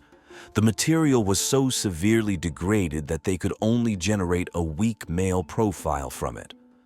Although he believed Scott was the suspect, he wasn't entirely certain. To confirm this, they needed a new DNA sample from Scott. Lacking the necessary funds and resources, the county sheriff's office couldn't obtain it, and the case was shelved again in 2013. Many years passed without any progress until late 2020, when the county district attorney formed a task force focused on dozens of cold cases with available DNA evidence. A new detective was assigned to revisit Sonia's case. He dove into the old files and consulted past detectives to discuss the details. The deputy district attorney then collaborated with the detectives to re-examine all the evidence, deducing that some of it could now be tested with DNA technology that wasn't available when Scott was first tried. They discovered that Scott still lived and worked in the same county, and soon obtained a judge's order to collect his genetic material. The new DNA sample and the crime scene evidence were sent to the Department of Justice laboratory for analysis. The results revealed a conclusive match. Consequently, Scott, now 65 years old, was arrested at his home in Seaside and detained at the county jail on suspicion of murder. His bail was set at $1 million. The news shocked many residents, including students who had relied on his daily transportation services. The Salinas Unified School District faced scrutiny from anxious parents, understandably outraged that one of their bus drivers was allegedly involved in such a heinous crime. Swiftly, the district initiated the process to place Scott on administrative leave. Upon hearing of the arrest, Sasha, then 44 years old, was overwhelmed with happiness at the prospect of long-awaited justice. Scott's new trial began on January 30th, 2023. Although it was expected to last several weeks, it concluded in just 8 days, ample time for the defense to thoroughly cross-examine all witnesses. Scott's fate was sealed on Tuesday, February 7th, when, after nearly 6 hours of deliberation, the jury convicted him of first-degree murder.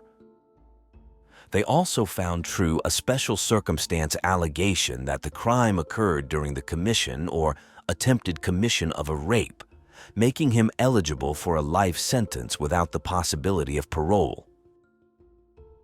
Victim impact statements included heartfelt words from Sasha and her father, Michael Stone, who spoke about how the crime had profoundly affected their lives.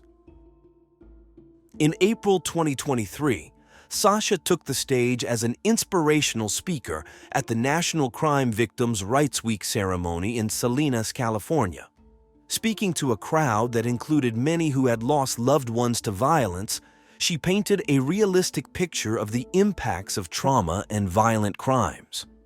Sasha emphasized that overcoming such devastation required developing inner strength, resilience, humility, compassion, grace, generosity, and forgiveness.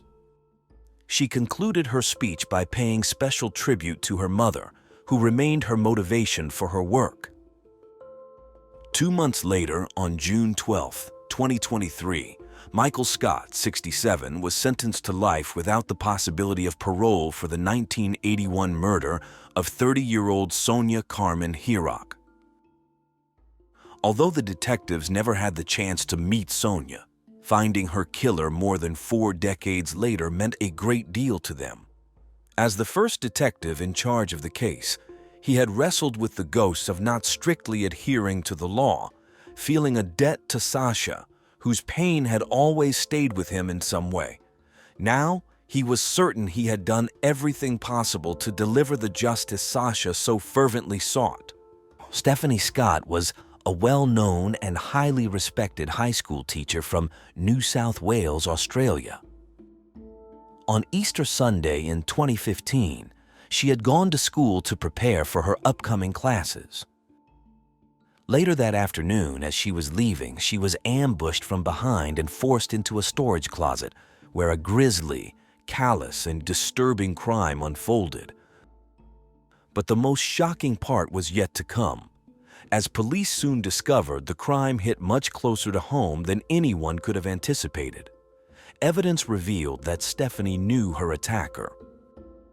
This heartbreaking, stomach-churning story is one of the most cold and heartless crimes I've ever covered here on Unreal True Crime. Stephanie Scott was born on October 14, 1988, in Sydney, Australia. She was the second youngest of 5 children born to Marilyn and Robert Scott, affectionately known as Bob.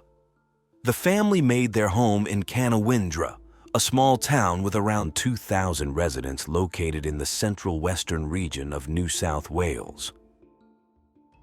Growing up in the serene and peaceful surroundings of their family farm, Stephanie and her siblings formed a close-knit, loving family that cherished the simple joys of life.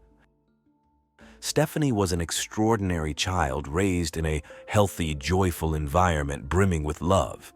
She was not only beautiful and intelligent, but also possessed a kind, gentle, and compassionate personality. Known for her sense of humor, Stephanie loved playing pranks. Her loved ones described her as noble, affectionate, and down-to-earth, always willing to lend a helping hand.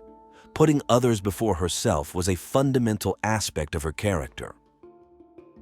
With her infectious joy and radiant smile, Stephanie could brighten anyone's day. Even from a young age, she displayed wisdom beyond her years, listening without judgment and offering the best advice. Her empathy and ability to inspire were remarkable, and she despised cruelty, especially towards children and animals. As a teenager with a keen sense of fashion, she became a role model for her peers. After finishing primary school, Stephanie attended the high school where her father worked. It was there that she met Aaron Leeson Woolley, a charming classmate who shared her passion for football. They quickly became friends and both took part-time jobs at a local supermarket. Spending so much time together, Aaron became like a member of the Scott family. Upon graduating from high school, Stephanie chose to follow in her father's footsteps and pursue a career in education. Aaron supported her decision, even though it meant she would have to move to Wagga Wagga for university. The distance made them realize their true feelings for each other. In May 2010, during Aaron's 21st birthday party, their friendship blossomed into a romantic relationship. Despite the physical distance, they maintained their bond through frequent visits, shared holidays, and constant communication via phone and text. Their relationship grew stronger with each passing day, and everyone believed they were meant to be together. After Stephanie graduated and returned home, she received a job offer in another town. The couple moved to Leeton, a small agricultural town in New South Wales. Before they left, Marilyn, proud of her daughter's achievements, gifted Stephanie a graduation ring. Once settled in their new home, Stephanie began her career teaching English and drama at Leeton High School. She was incredibly happy because teaching was undoubtedly her true passion. Her dedication to each student was evident. She didn't just impart knowledge, but also took a genuine interest in their feelings and thoughts. Stephanie became a mentor to many of them, her remarkable personality making her very popular among the students. She also earned the admiration and respect of her colleagues. Her ever-present smile reminded everyone that fulfilling one's vocation was a key to happiness. A joyous event took place on April 11, 2014. Stephanie and Aaron got engaged. They set their wedding date for exactly a year later. Stephanie poured her heart into planning their wedding, meticulously attending to every detail to ensure their guests would enjoy the day as much as she would. Aaron supported her every step of the way, even taking dance classes with her so their first dance as a married couple would be perfect. They also made reservations for their honeymoon in Fiji, convinced it was the most romantic destination for any couple in love. They never imagined their plans would be tragically cut short. On March 2, 2015, a new employee joined the company contracted to clean the school where Stephanie worked. His name was Vincent Stanford, a 24-year-old born on December 21, 1990, in Tasmania.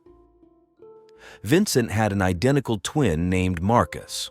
When the twins were 3, the family moved to the Netherlands. His father eventually returned to Australia and lost contact with them, leaving his mother to raise the children alone. Vincent's childhood was typical, but as he grew, he became increasingly withdrawn and had severe difficulties socializing. His behavior problems at school escalated, earning him the nickname Psycho due to his violent outbursts. According to later reports, Vincent began having homicidal thoughts around the age of 7 or 8. At 12, he attacked his teacher, attempting to strangle her. As a result, he was expelled and sent to a behavior school for socially maladjusted children. Later, he was admitted to a psychiatric center for teenagers, where he was diagnosed with autism and oppositional defiant disorder. This diagnosis indicated his challenges in forming friendships and relationships. After his release, Vincent tried to enroll in university and join the military, but both attempts were unsuccessful. In 2013, he returned to Australia with his mother and siblings. Vincent appeared quiet and reserved, with his distinct Dutch accent, and had no friends or social contacts. He found the company of others stressful and cycled through various jobs before being hired by the cleaning company servicing Stephanie's school. Vincent's troubling behavior soon resurfaced. Unbeknownst to anyone, he began watching female students during lunch and secretly in the bathrooms. He fixated on a 12-year-old girl, stalking her both inside and outside school, taking daily photographs and documenting her movements in a notebook. He seemed to be planning to abduct her. It was later discovered that he also stalked 2 women working in nearby shops. By Easter week 2015, less than a week before Stephanie and Aaron's wedding, the couple was invited to a party in their hometown. Stephanie couldn't travel because she needed to prepare lessons for her substitute teacher and finalize a few details for the reception. Aaron didn't want to go without her but wanted to see his parents and best friend before the wedding. On Friday, April 3rd at 12:30 p.m., Aaron left for his hometown, unaware that it would be the last time he would see the woman he was about to marry. The young couple kept in touch through calls and text messages. Aaron attended the Saturday night party and then stayed at his parents' house. He and his fiancée spoke on the phone, saying their goodnights around 10:30 p.m. On the morning of Sunday, April 5th, 2015, Stephanie left her home to go to the school. While on her way, she sent a text to Aaron detailing her plans for the day. Around 11 a.m., she parked her red Mazda 3 next to the school. Then, she walked a few blocks to pick up the school keys from a colleague who lived nearby. Her coworker accompanied her back to the school and watched as she entered and locked the front door behind her. She went up to the second floor to the English teacher's lounge, where she sat down to work on her computer. Unexpectedly, Vincent was also in the building. Hearing noises, he passed by the lounge and saw Stephanie for the first time. Despite working there for over a month, he had never met her and had no idea she would be there. As he later confessed, upon seeing her, he felt an overwhelming urge to take her life. Vincent went home to retrieve what he called his assault kit, which consisted of a bottle of lubricant erectile dysfunction pills, several condoms, and some flexible handcuffs. It took him about 10 minutes to go and return. Upon arriving back at the school, he stayed downstairs, waiting for Stephanie to come out. Around 1 p.m., Stephanie sent an email to the bus driver who would transport the wedding guests from the ceremony to the reception hall, confirming that she had made the final payment to secure the service. An hour later, she finished her work, turned off her laptop and packed up to leave. She retraced her steps back to the main entrance, walking down the corridor towards the large metal gate. Almost there, she encountered Vincent. She smiled and wished him a happy Easter. As she was taking her keys out of her bag, Vincent grabbed her from behind and covered her mouth with his hand. Terrified, the 26-year-old tried to scream for help and kicked and scratched, trying to escape. But he overpowered her and dragged her down the hallway into a dark photo development room. Once inside, Stephanie tried to flee, but Vincent violently pushed her to the floor. He used his left arm to pin her down by her throat and began savagely punching her face with his right fist for almost a minute, repeatedly, until she was unconscious. He then put on a condom and sexually assaulted her. Afterward, he took out a knife and inflicted several severe wounds to her neck. Once he was sure Stephanie was no longer breathing, he left the knife on the floor and went home to eat lunch. At home, he made himself a cheese sandwich and drank some coffee. Later, he returned to the school to clean the scene. Vincent washed the knife in the maintenance room and collected the items that had fallen from Stephanie in the hallway, including her car keys. He then moved her Mazda to the other side of the school. Returning to Stephanie, he placed yellow adhesive tape around her neck to contain the bleeding. Vincent placed a plastic sheet in the trunk of the car and put Stephanie's body on top. He closed the vehicle and re-entered the building, where he used a high-pressure cleaner to wash the crime scene. By then, it was past 3 p.m. Vincent left the school and drove Stephanie's car to his home, parking it behind a large shed in his backyard. He then walked back to the school to retrieve his white Toyota Hilux. Upon arrival, Vincent removed the floorboards from the dark room, which were soaked with the young woman's bodily fluids. He loaded the wooden planks into his vehicle and returned home. Meanwhile, Aaron tried calling his fiancée, but she didn't answer. He found it odd, but thought she might be deeply focused on her work or that her phone was on silent or out of battery. Before leaving his parents' house, he sent a text to confirm if they would go out for dinner when he got back, but received no reply. By around 7:30 p.m., Aaron arrived at the home they shared, surprised to find neither Stephanie nor her car there. His concern grew when she still hadn't responded to his messages. He decided to drive around town to look for her, checking at the high school, friends' houses, and the main street, but saw no sign of her car. Although increasingly worried, he thought pre-wedding nerves might have driven her to stay elsewhere for the night, so he returned home and tried to sleep. In the early hours of Monday, April 6th, Aaron woke up frequently at every noise, hoping Stephanie had returned. Meanwhile, Vincent had driven Stephanie's car, with her body in the trunk, to Cocopara National Park. Once there, he placed her on the ground, removed her clothes, and covered her with branches. He then doused her with gasoline and set her on fire. Vincent gathered the removed clothes, the car's sun visor, and the plastic sheet used to cover the trunk, and placed them in a bag. Before leaving, he picked up the gasoline canister. Vincent returned home, left the items in the shed, changed his clothes, and abandoned Stephanie's car near an irrigation canal. After 7:30 a.m., he drove around town, disposing of Stephanie's belongings in various trash bins along the main street and near a sports complex. However, he kept her driver's license and engagement and graduation rings. Meanwhile, Aaron had risen early to send another message to his girlfriend but received no response. He started calling friends and the Scott family, but no one had heard from Stephanie.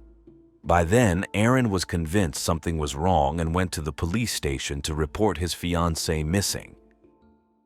The news caused a stir in the peaceful community, which quickly mobilized to search for her. The police immediately launched an operation and triangulated Stephanie's cell phone, but it was either turned off or not functioning. Checking her bank accounts revealed the last transaction occurred on Easter Saturday, and there were no recent social media posts or interactions. When detectives interviewed Stephanie's family, they were seriously concerned and made it clear she wouldn't disappear voluntarily, convinced something terrible had happened.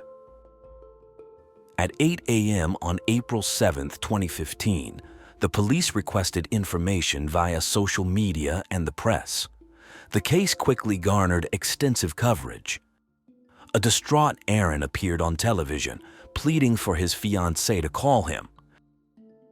Detectives visited the high school searching for clues and inspected Stephanie's classroom. They checked the alarm system to confirm the time she had deactivated and reactivated it, establishing the duration she had been on the premises. Forensic services and a K-9 unit also arrived to search for evidence not immediately visible. By late Tuesday afternoon, a large group of Stephanie's family and friends gathered, desperate to enter the school, fearing she might be held captive on the grounds. The police convinced them not to force entry. It was then that a neighbor mentioned seeing Vincent, the school cleaner, working on Easter Sunday with his vehicle parked at the institution. Officers went to his house and, when questioned, Vincent admitted being at the school briefly to take out the trash. He denied knowing or seeing Stephanie there and wished them luck in their search, a comment that aroused suspicion in the detectives. The next day, April 8th, they decided to question him again. Since Vincent wasn't home, the police asked his mother to tell her son to contact them. Vincent had gone to the post office to mail a package containing Stephanie's rings and license to his brother. He then texted his brother to ask him to keep the package safe. By around 11 a.m., Vincent arrived at the police station and gave a statement to the detectives. He claimed he had been cleaning the school all weekend and hadn't seen anyone else there, except for some skateboarders who were later identified and interviewed. He added that he went to a supermarket afterward to buy food. This detail caught the officers' attention since they knew the name store was closed on Sundays.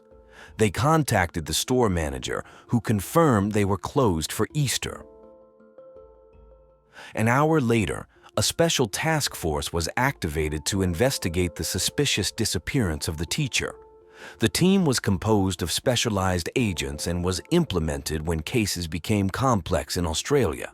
The first thing the agents did was interview Vincent's employer, who told them that all his workers had time off for Easter, so Vincent shouldn't have been at the school those days. Detectives then called Vincent to confirm the supermarket story. He repeated his false account, making him the prime suspect. At 6 p.m., the detectives arrived at Vincent's residence. He wasn't there, but his mother and brother were. His mother consented to a search of the house. In Vincent's room, they found a set of keys on a red and white cord matching the description of the keys given to Stephanie by her colleague to access the school. They also found an empty condom wrapper and some unopened ones on the floor. Outside, they noticed fresh tire tracks leading from the front of the house to the backyard that didn't match Vincent's truck. At the end of the tracks, they found a used condom and yellow tape, prompting the agents to declare the area a crime scene. Vincent's family was escorted to the police station. Meanwhile, Vincent had returned to the location where he had abandoned Stephanie's body, taking photos. As he later revealed in an interview, he returned to see if she was still there or if wild animals had taken her. Unbeknownst to him, a group of Boy Scouts camping in the park had taken a photo at 5:34 p.m. that day, which would later be crucial. When Vincent returned home, he told the detectives he had been taking photos. A digital camera was on the passenger seat of his truck, and in the back were wooden planks with reddish stains. The vehicle was confiscated, and detectives asked Vincent to accompany them to the police station. Upon turning on the camera, the investigators saw the first image, burnt human remains in a bush, resembling a woman's body. At the station, Vincent continued denying any contact with Stephanie or her car. Although not yet under arrest, the conversation was recorded with his consent. They questioned Vincent about the various scratches on his face and right forearm. He explained that a week prior, he had hit his head and collided with tree branches. As for the photos found on his camera, Vincent claimed they were from a horror movie he downloaded from the internet because he found them amusing. After the interview, Vincent was placed under arrest and given the opportunity to speak with a lawyer, which he declined. However, he agreed to undergo several forensic tests, including a medical examination of his injuries with photographs and measurements, as well as nail scrapings and a mouth swab for DNA analysis. Once the results were in, the investigators had no doubt. Vincent was charged with the crime against Stephanie Scott, denied bail, and taken to jail. When Vincent's brother learned of his brother's arrest, he opened the package and found Stephanie's driver's license and photographed it before burning it. He kept the rings, awaiting further instructions from Vincent. The detectives analyzed Vincent's truck. The GPS system had recorded a trip to Cocopara National Park, and material found on the wheel arches indicated the vehicle had traveled on a gravel or dirt road. Additionally, a closed condom and a cell phone were discovered under the passenger seat. The stains on the wooden planks recovered from the truck were confirmed to be biological fluids matching Stephanie's genetic profile. On the morning of April 9, 2015, the police notified the Scott family of Vincent's arrest and the charges against him, including the photos found on his camera. They withheld the fact that the remains were burnt. However, the information about the burned body leaked to the national media, devastating Stephanie's loved ones. That same day, at 9:30 a.m., a car matching the description of Stephanie's car was found. The area was declared a crime scene, and the vehicle was taken for forensic analysis. Specialists found traces of fluids in the trunk and on the rear bumper, which matched Stephanie's DNA. There were also traces of Vincent's genetic code. A subsequent thorough forensic examination of the Stanford residence uncovered the plastic used to cover the Mazda's trunk and an empty gasoline can behind the shed. Inside, they found Stephanie's keys, a red bra identified by her family, and the sharp weapon used to kill her. In a closet, they discovered a bottle of lubricant, several condoms, and flexible handcuffs, all stained with the victim's blood. They seized a computer from Vincent's bedroom, which was later examined by the Electronic Evidence Unit. The hard drive contained numerous images of crimes, sexual assaults, and other disturbing content involving animals, as well as bomb-making materials and surveillance photos and videos of women and students. They also found that Vincent had spent the early hours of April 5th searching the internet for information about knives and had previously researched about abducting women and teachers. Additionally, he had looked into leg cuffs and made an online purchase of flexible handcuffs and a dagger-style knife. At 8 a.m. on April 10, 2015, a witness came forward at the police station, reporting that around 4 p.m. on Monday, they saw a vehicle resembling Vincent's parked by the main irrigation canal. The man said he saw someone throw a laptop into the water before running back to the truck and leaving. The next day, police divers retrieved the device. Forensic technology specialists dried it quickly, downloaded its contents, and confirmed it belonged to Stephanie. Despite police efforts, Stephanie's body remained missing. News outlets published photos of Vincent's vehicle, urging anyone with information to contact the police. The scouts who had been in Cocopara National Park on April 8th responded to this call. A photograph taken by one of the boys showed Vincent driving his white truck, leaving the area where he had allegedly abandoned Stephanie's body.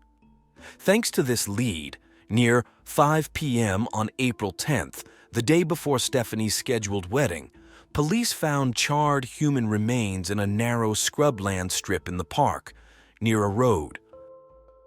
Upon analysis, the body was identified as that of the missing teacher. On what should have been Stephanie and Aaron's wedding day, April 11, 2015, Vincent requested to speak with the lead investigator. Vincent finally confessed to the crime, stating that he had gone a bit crazy and felt an overwhelming urge to take Stephanie's life. He admitted to hitting her about 40 times but offered no reason or emotion behind his actions, suggesting his mental problems had resurfaced. When asked why he had a knife with him, Vincent explained that he kept it in the cleaning room as a tool he had previously used to open something. On April 13, 2015, an autopsy revealed that Stephanie died from blunt force trauma to the head. She had hematomas on the right side of her face, a small laceration on her eyebrow, a fractured nose, and an eye injury consistent with severe impact. Additionally, there were 2 knife wounds on the right side of her neck, with the right internal jugular vein being severed, though no associated hemorrhage was found along the cut's path. On April 21st, Vincent was interviewed again to clarify the details of his confession and to locate Stephanie's rings. Vincent revealed that his brother Marcus had helped with the rings. The next day, after 1 p.m., Stephanie's funeral was held, attended by over 1,500 people, including family, friends, students, and community members. They gathered at the location where she was supposed to marry Aaron. Many wore black with a touch of yellow. Townspeople tied yellow ribbons to trees along the route to the funeral. Stephanie's family and friends shared beautiful tributes about her reflective nature and care for others. On May 9, 2015, Vincent called his twin brother Marcus, asking him to sell the rings. Marcus, in an act he later described as misguided loyalty, pawned them for $705 in Adelaide. In a subsequent phone call, Vincent instructed Marcus to buy a plane ticket to visit him in jail and give the rest of the money to their mother. Marcus followed these instructions and visited Vincent on May 20th. 2 days later, Marcus was interviewed by the police. He denied receiving any packages from his brother and had deleted their text messages. Due to the case's uproar, Marcus and his father decided to move to a different city, where Marcus started working on a flower farm. However, on June 9th, authorities visited Marcus's new home. During the search, they seized a camera, a pawn shop receipt, and his mobile phone. Marcus was arrested and taken to New South Wales, charged as an accessory to murder and placed in the Unitary Correctional Facility. On August 5th, during questioning, Marcus stated he never understood why Vincent sent him Stephanie's belongings, expressing confusion and anger. 7 months later, on March 31, 2016, Marcus pleaded guilty. On July 19, 2016, it was Vincent's turn to appear before the same court, where he pled guilty to aggravated sexual assault and murder. Psychological evaluations revealed a pattern of social and interpersonal deficits, including an inability to experience emotions, extreme detachment, and indifference to others. It was clear that he harbored violent thoughts, which, when stressed, could reach an intolerable level. He scored high on scales of perversion and violence, though his psychopathy tendencies were low. According to the presented tests, Vincent told the forensic psychologist that being around people was stressful and unpleasant for him. He claimed the crime was not premeditated and that, while he did not enjoy committing it, doing so helped reduce his overall tension and overwhelming need to kill the young woman. A month later, on August 24, 2016, Marcus was sentenced to 15 months without parole for being an accessory to his brother after the crime. The judge described his actions as absolutely atrocious, shameful, and unforgivable, noting that despite being driven by misguided loyalty to his brother, Marcus had abandoned morality and human decency in favor of a criminal's interests. Marcus's sentence was retroactive to his arrest, so he was released on September 9th of the same year. Despite nearly 60,000 people signing an online petition to appeal his sentence as insufficient, Marcus expressed regret for helping his brother and publicly apologized, assuring he no longer wanted anything to do with Vincent. He returned to his father's home, but they had to move due to local hostility. They relocated to a rural town in New South Wales, keeping a low profile. A month later, on October 10, 2016, court sessions resumed for Vincent's sentencing. Stephanie's mother took the stand to speak about the emotional impact of the crime. One of her most poignant statements was lamenting that her daughter spent her wedding day in a morgue, without vows or a wedding dance. The video of Vincent's police confession from April 2015 was then shown. As everyone listened in shock, Vincent sat with his head down. Finally, on October 12, 2016, the judge announced the sentence. In his verdict, the judge described Vincent's behavior as deeply disturbing, noting his fluctuations between despair and unmet expectations, leading to deep-seated hatred. He declared the case fell within the worst category and left no doubt about Vincent's guilt. Vincent Stanford was sentenced to 15 years without parole for aggravated sexual assault and life imprisonment for the murder of Stephanie Scott. Upon the verdict's announcement, the public showed support. Just 2 weeks after Vincent's sentencing, another tragedy struck the Scott family. On October 31, 2016, while chopping trees, Bob lost his life when a trunk fell on him at the family farm.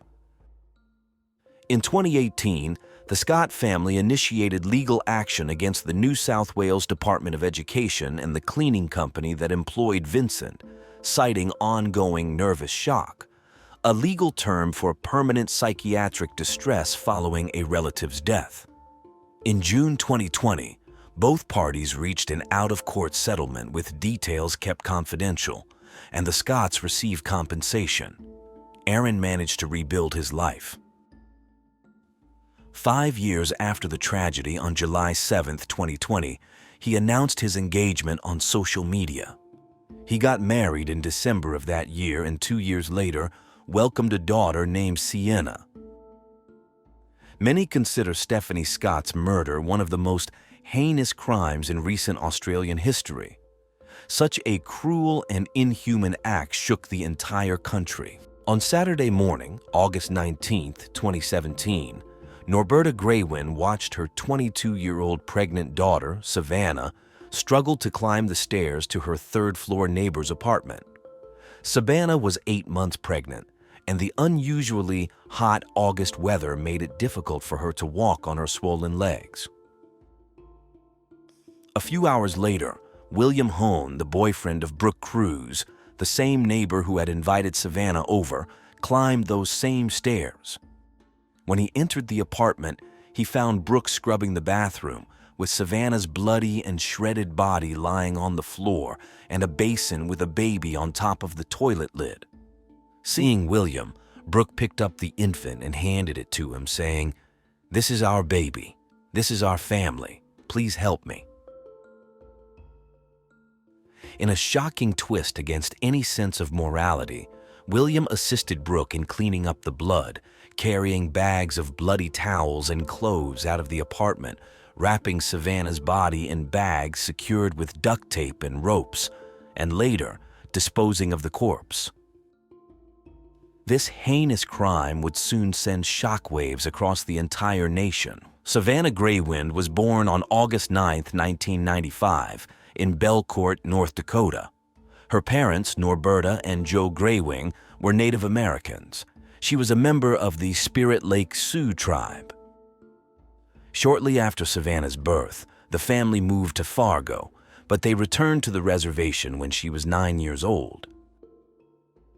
Growing up in a vibrant, multicultural community, rich with colorful traditions, Savannah was immersed in nature and surrounded by the love of her family, which she valued above all else. This circle also included her grandparents and 3 siblings.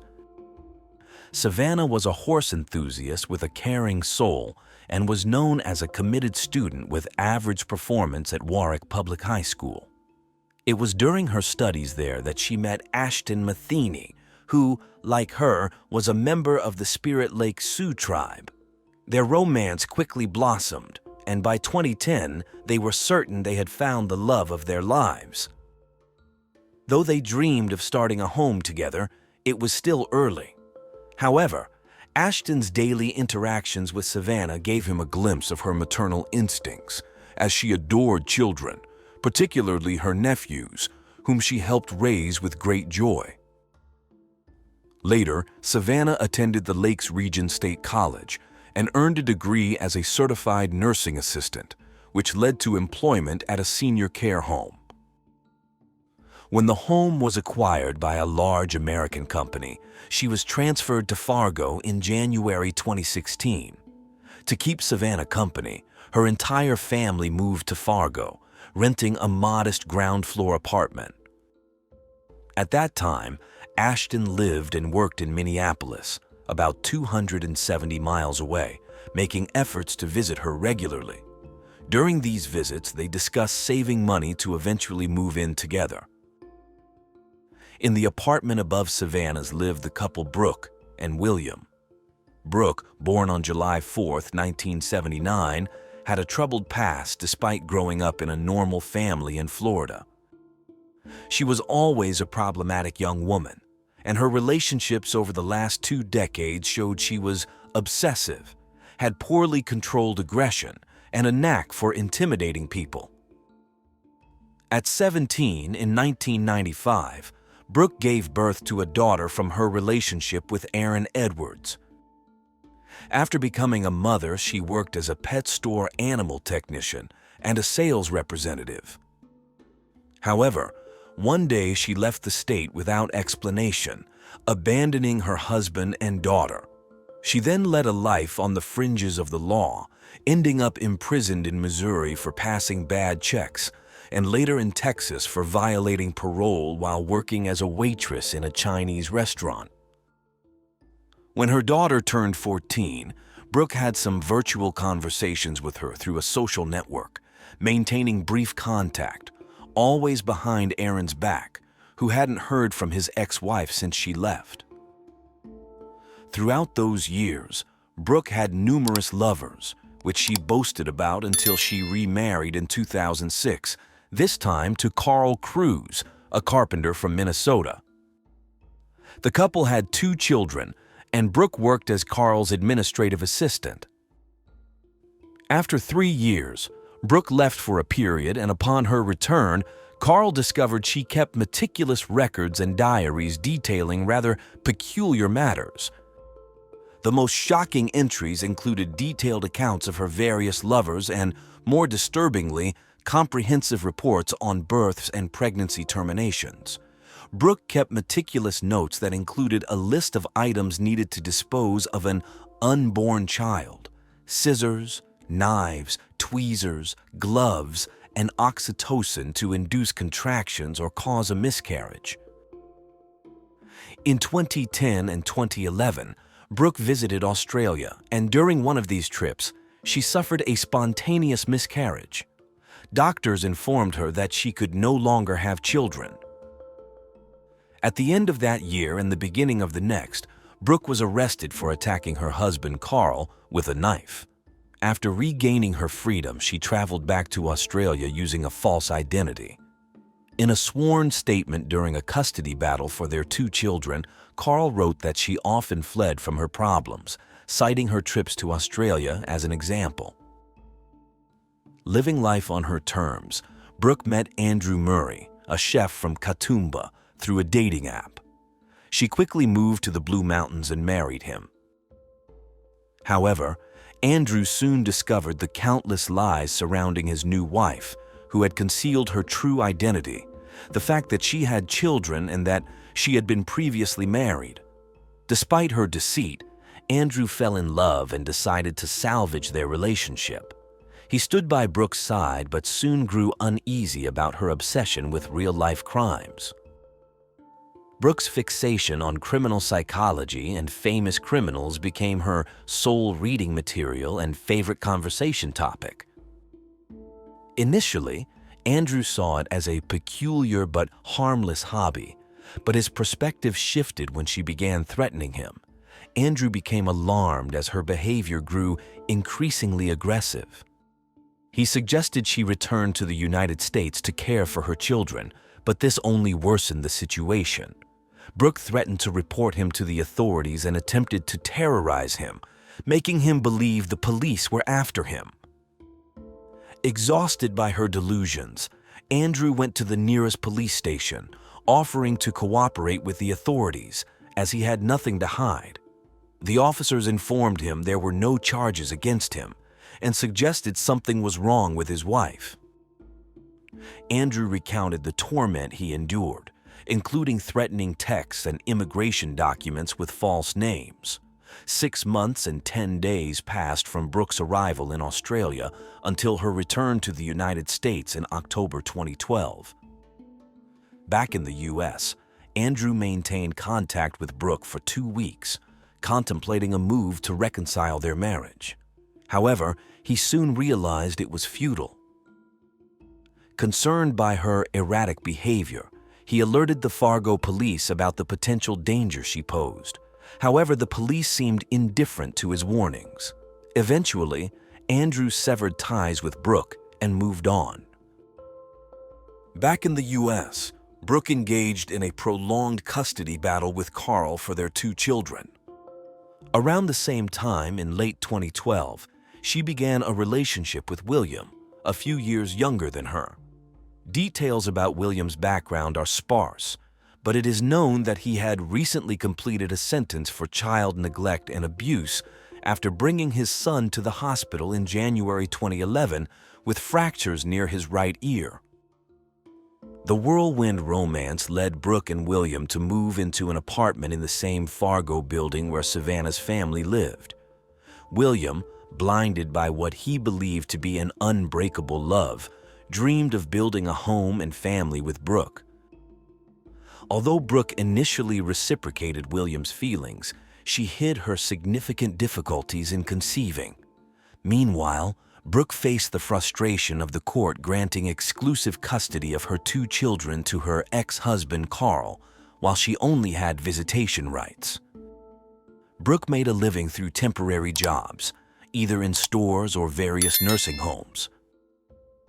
Over the months, her feelings toward William changed, as reflected in her diary. On December 23, 2014, she was diagnosed with anxiety at a Fargo medical center and was told she had post-traumatic stress disorder.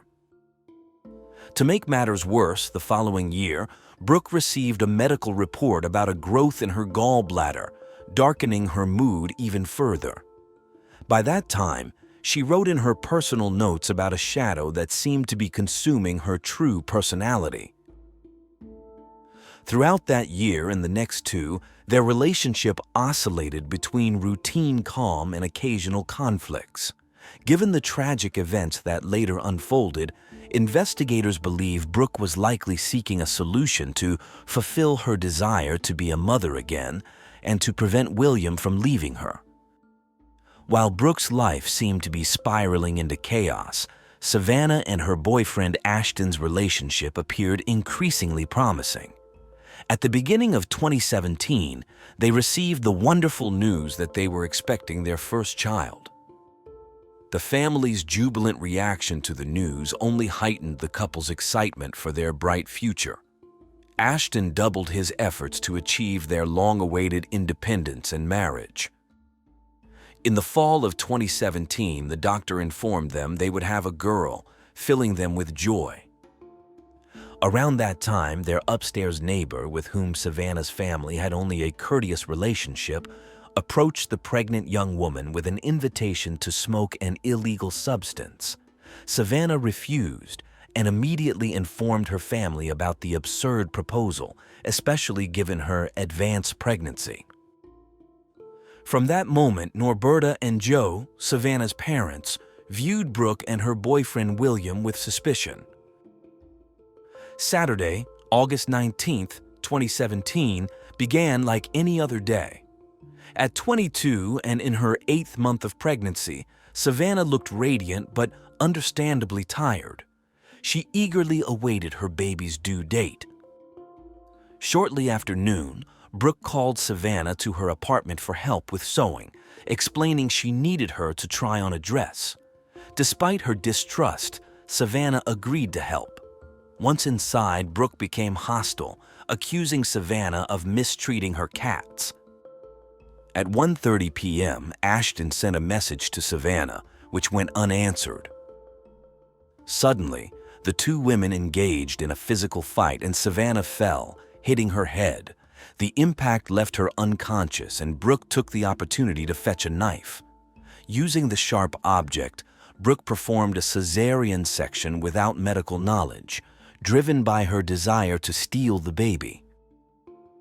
In excruciating pain, Savannah tried to rise and saw in horror as Brooke removed her baby and placed her in a bathtub. Without proper medical attention, Savannah was severely weakened from profuse bleeding, and soon after, her heart stopped. Worried for his daughter and suspicious of the strange neighbor, Joe knocked on Brooke's door but received evasive responses.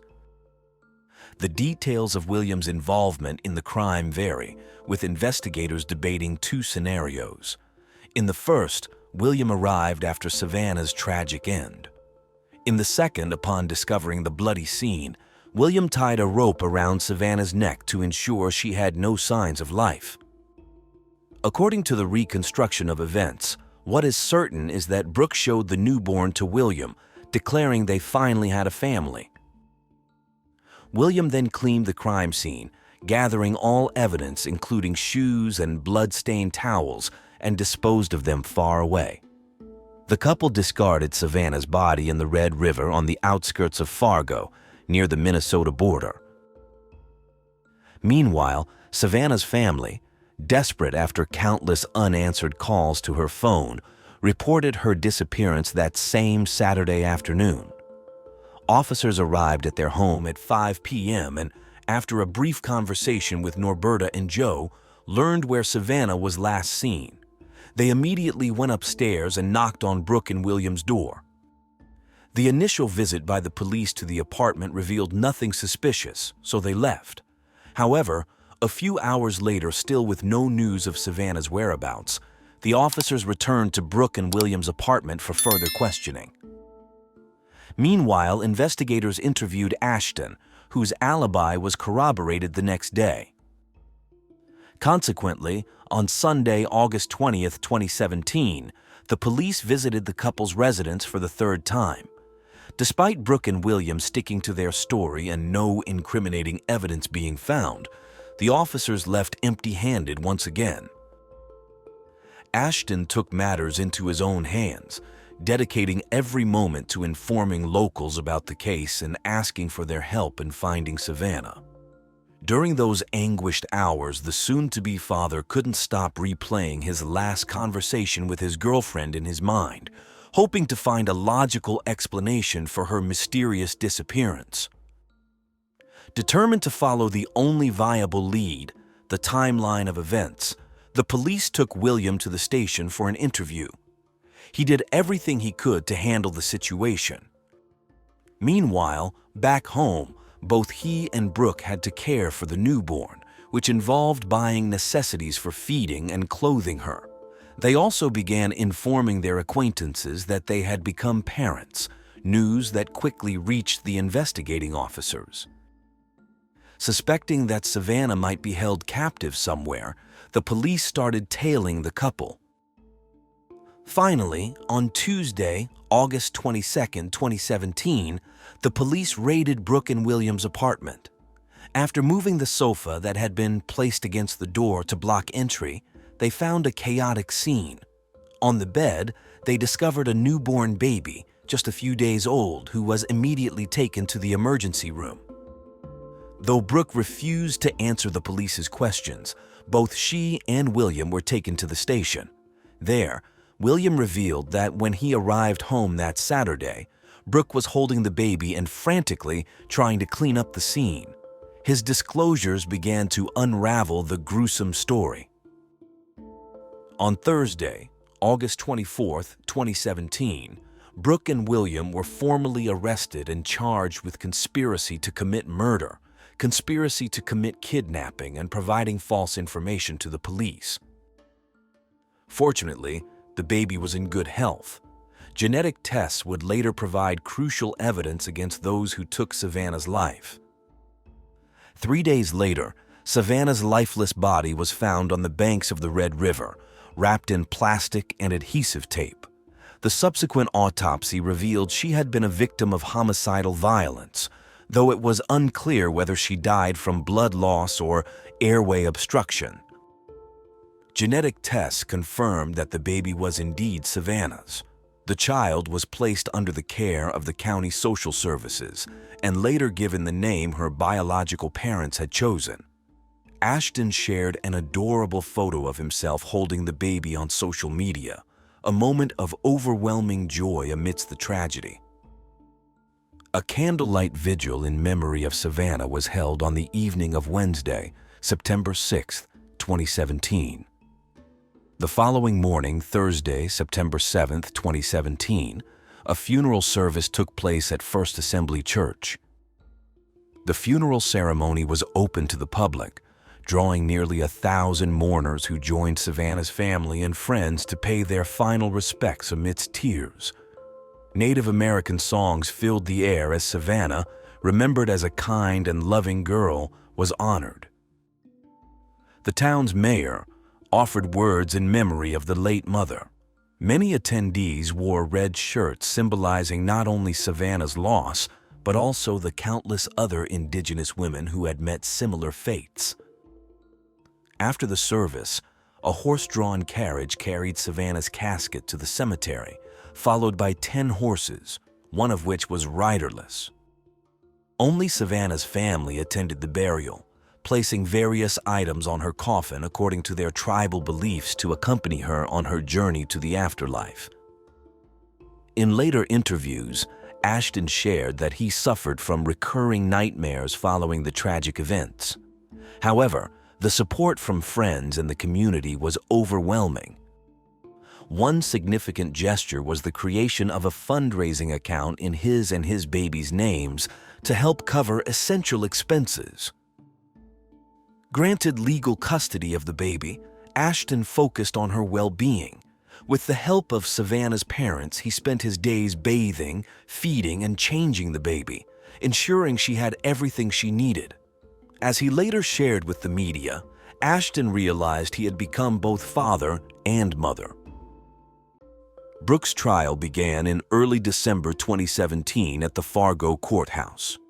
At 6 months old, Savannah's baby was seen in her father's arms during the hearings, where Ashton learned in detail the twisted circumstances of Savannah's death. The prosecutor emphasized Savannah's baby took her first breath as her mother took her last, seeking a life sentence without parole for Brooke, whom she called dangerous and heartless.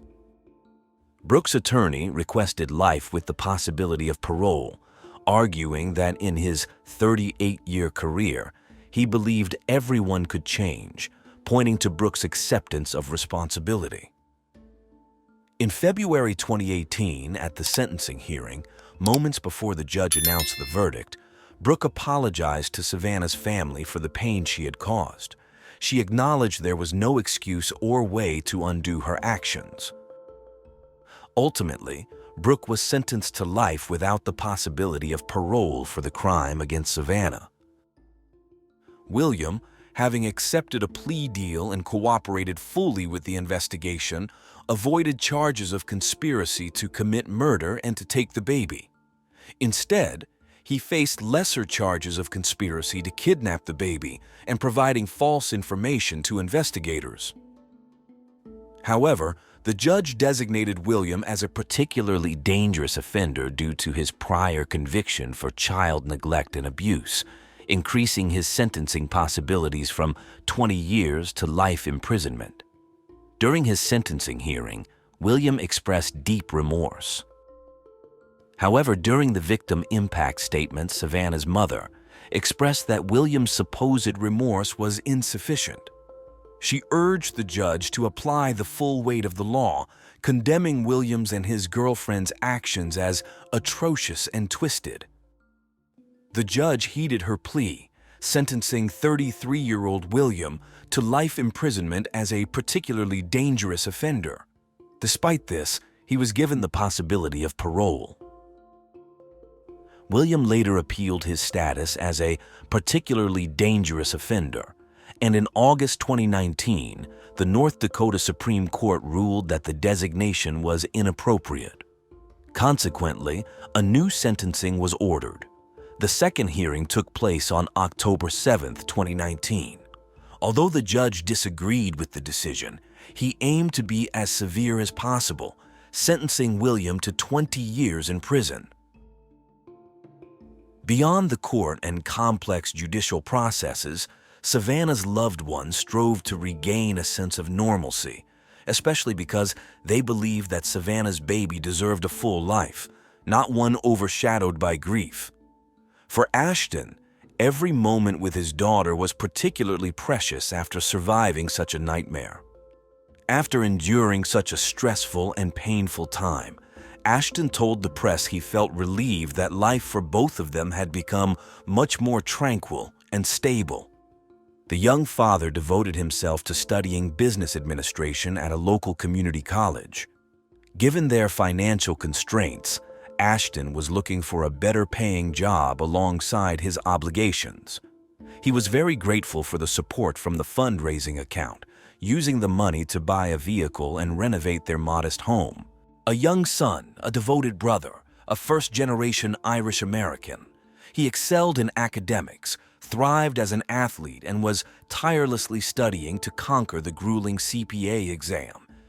Chad Amelia was the embodiment of every parent's dream, but in a shocking twist of fate, this golden boy was found brutally murdered, stabbed over 100 times. What dark forces had turned his promising life into a horrific nightmare? Chad Brandon Amelia was born on September 27, 1991, in Santa Clarita, a city located north of Los Angeles, California. His father, Sean Amelia, an Irish construction supervisor, and his mother, Michelle, separated when Chad was just 5 years old. Despite their separation, they worked hard to ensure Chad had a happy childhood. According to those close to him, Chad was a kind young man with a bright smile and boundless energy. He had a great sense of humor and was always responsible and dedicated. His friends saw him as the big brother of the group, always looking out for them without expecting anything in return. Chad developed a passion for American football at a young age and played throughout his teenage years. He continued playing while attending Chico State University, where he studied accounting and eventually graduated. After graduation, Chad moved to an apartment in Thousand Oaks, part of the greater Los Angeles area, taking his dog, Athena, with him. He shared the apartment with a young man named Vinny Oliveira. Alongside working at an accounting firm, Chad was studying to obtain his Certified Public Accountant (CPA) certificate. However, his busy days left him with insufficient sleep at night, leading him to develop a habit of using cannabis to help him sleep. According to Vinny, Chad was often intoxicated when seen at the apartment. Chad didn't hide this from others, and even his parents were aware of his cannabis use. Although they didn't approve, they didn't see it as the worst thing he could be doing. Sean explained in an interview that Chad never smoked when visiting him because he knew Sean disliked it. Sean considered cannabis a dirty substance with a foul smell that changed Chad's personality and decreased his motivation and concentration. Little did Sean expect that Chad's addiction to cannabis would dramatically change his life, all because of a woman he barely knew. Bryn Spoicher was born on January 25, 1991 in Chicago, Illinois. From a very young age, Bryn faced serious health issues that required numerous surgeries and strong medications. These medical procedures and medications severely deteriorated her hearing. At 4 years old, she began using cochlear implants to hear better and also learned to read lips. Her medical condition made her feel isolated and different from others. Throughout her schooling, she was often the only student with hearing loss and would hide her hearing aids to fit in and avoid teasing. As she grew older, she decided to turn this aspect of herself that once embarrassed her into a strength. Bryn pursued a doctorate in audiology at the University of Washington School of Medicine, graduating in the 2010 S. She excelled in her field, with one professor stating that out of the thousands of graduate students he had taught, Bryn stood out as brilliant, and none could surpass her. In August 2017, at the age of 26, Bryn moved to Thousand Oaks and secured a job as an audiologist at UCLA Health, a health system comprising various medical centers, including the David Geffen School of Medicine at UCLA. For almost a year, she lived in a rental apartment that didn't allow pets, so she had to leave her Siberian husky, Arya, with her family in Illinois.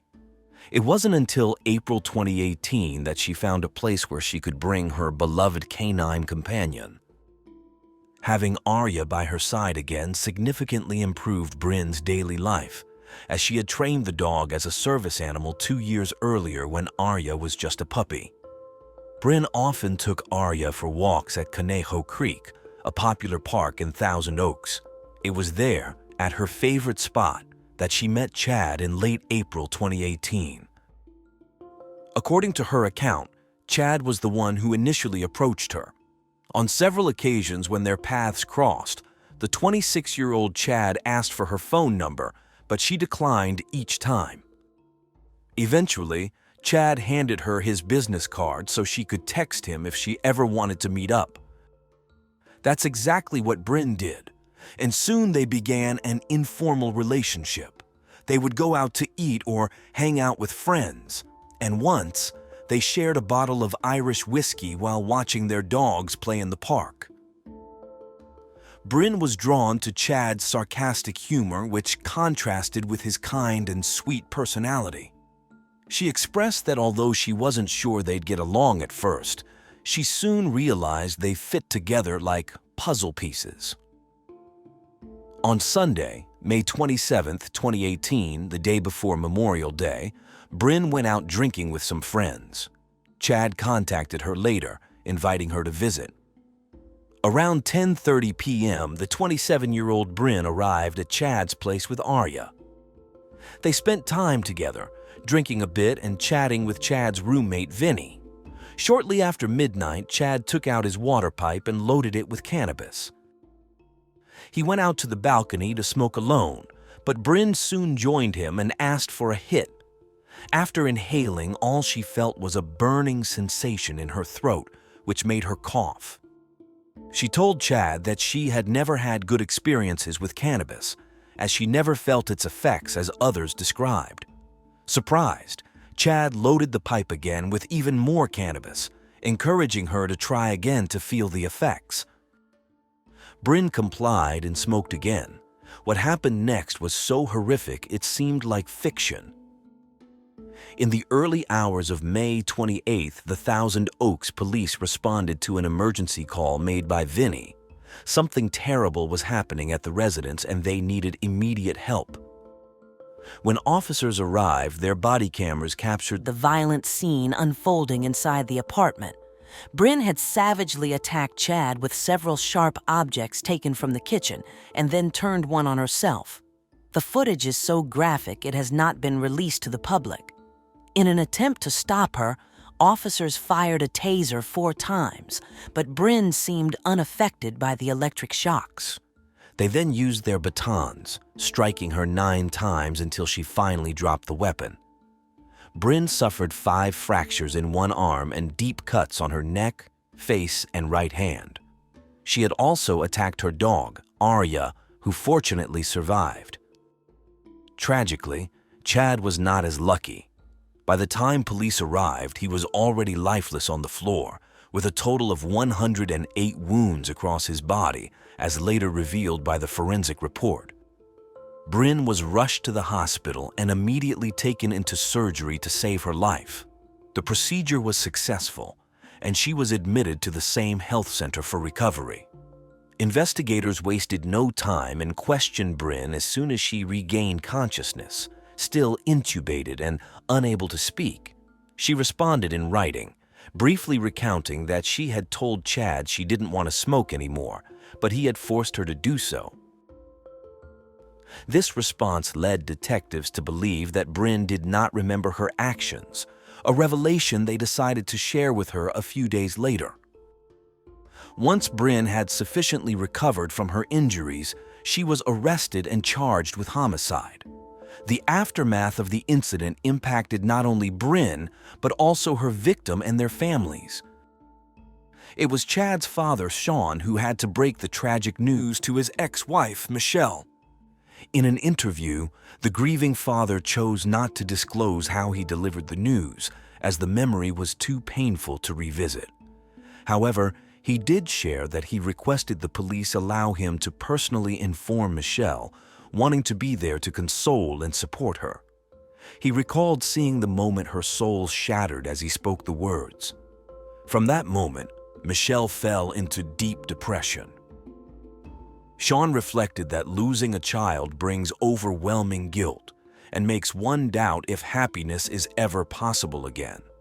This was Michelle's experience, compounded by her type 2 diabetes. After the funeral, she felt she had no right to smile. She refused to let loved ones take photos of her looking happy, believing it would be disrespectful to her mourning and her son. This mindset led her to neglect her health, ceasing her medical treatment. 18 months after Chad's death, Michelle passed away from severe cardiac dysfunction. Tragically, she did not live to see the conclusion of Bryn's trial. Though it's impossible to know, it's likely the delay between the last hearing and the sentencing of the person responsible for her son's death would have caused her even more pain. Sean explained in later interviews that shortly after the legal proceedings against Bryn began, he started receiving notifications that the defense had requested extensions, claiming they needed more time to prepare for trial. These messages arrived at least every 6 months. This situation dragged on for over 5 years, also impacted by the COVID-19 pandemic. Thus, the first trial hearing did not occur until November 9, 2023. During this initial proceeding, Bryn, fully recovered from her injuries, had the opportunity to testify before the jury and those present in the courtroom.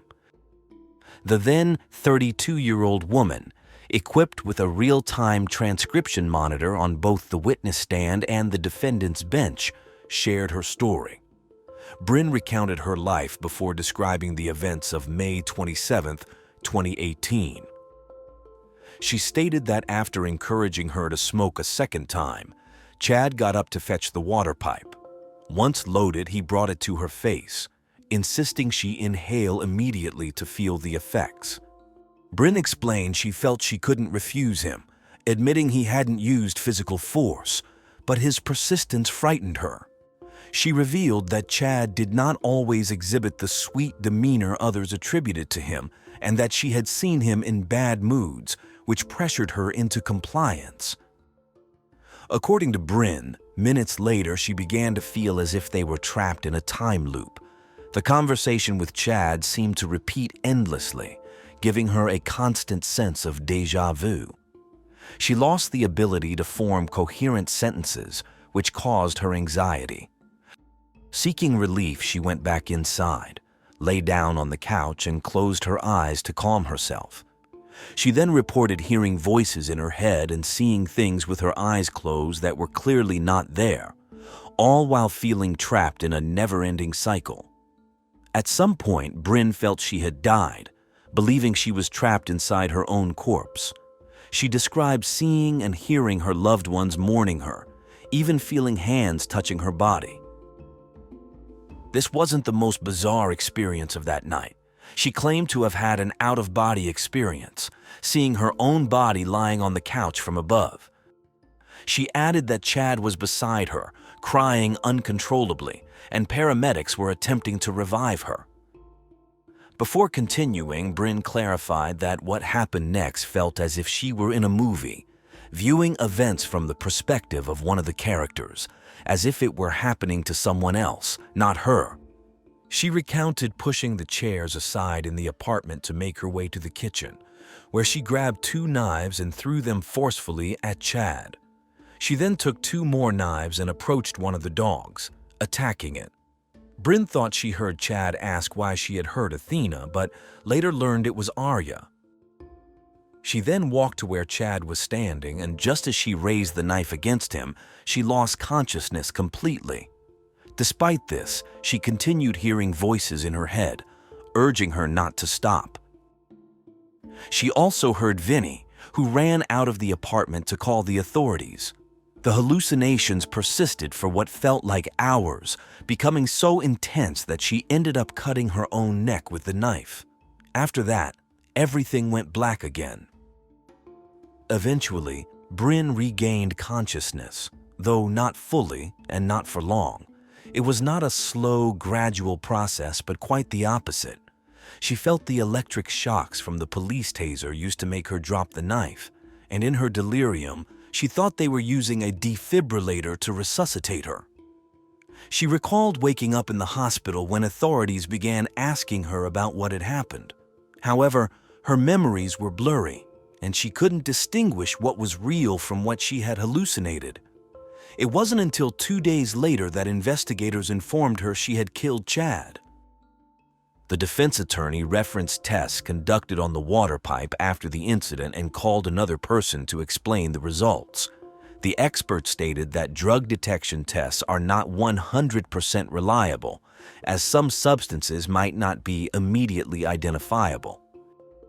He asserted that while the report clearly indicated the presence of THC, the main psychoactive component of cannabis, there was a significant possibility the weed had been laced with something else. This was even more probable if Chad had purchased it from an illegal vendor, who might add other substances to enhance effects and reduce costs, despite recreational marijuana being legal in California at that time.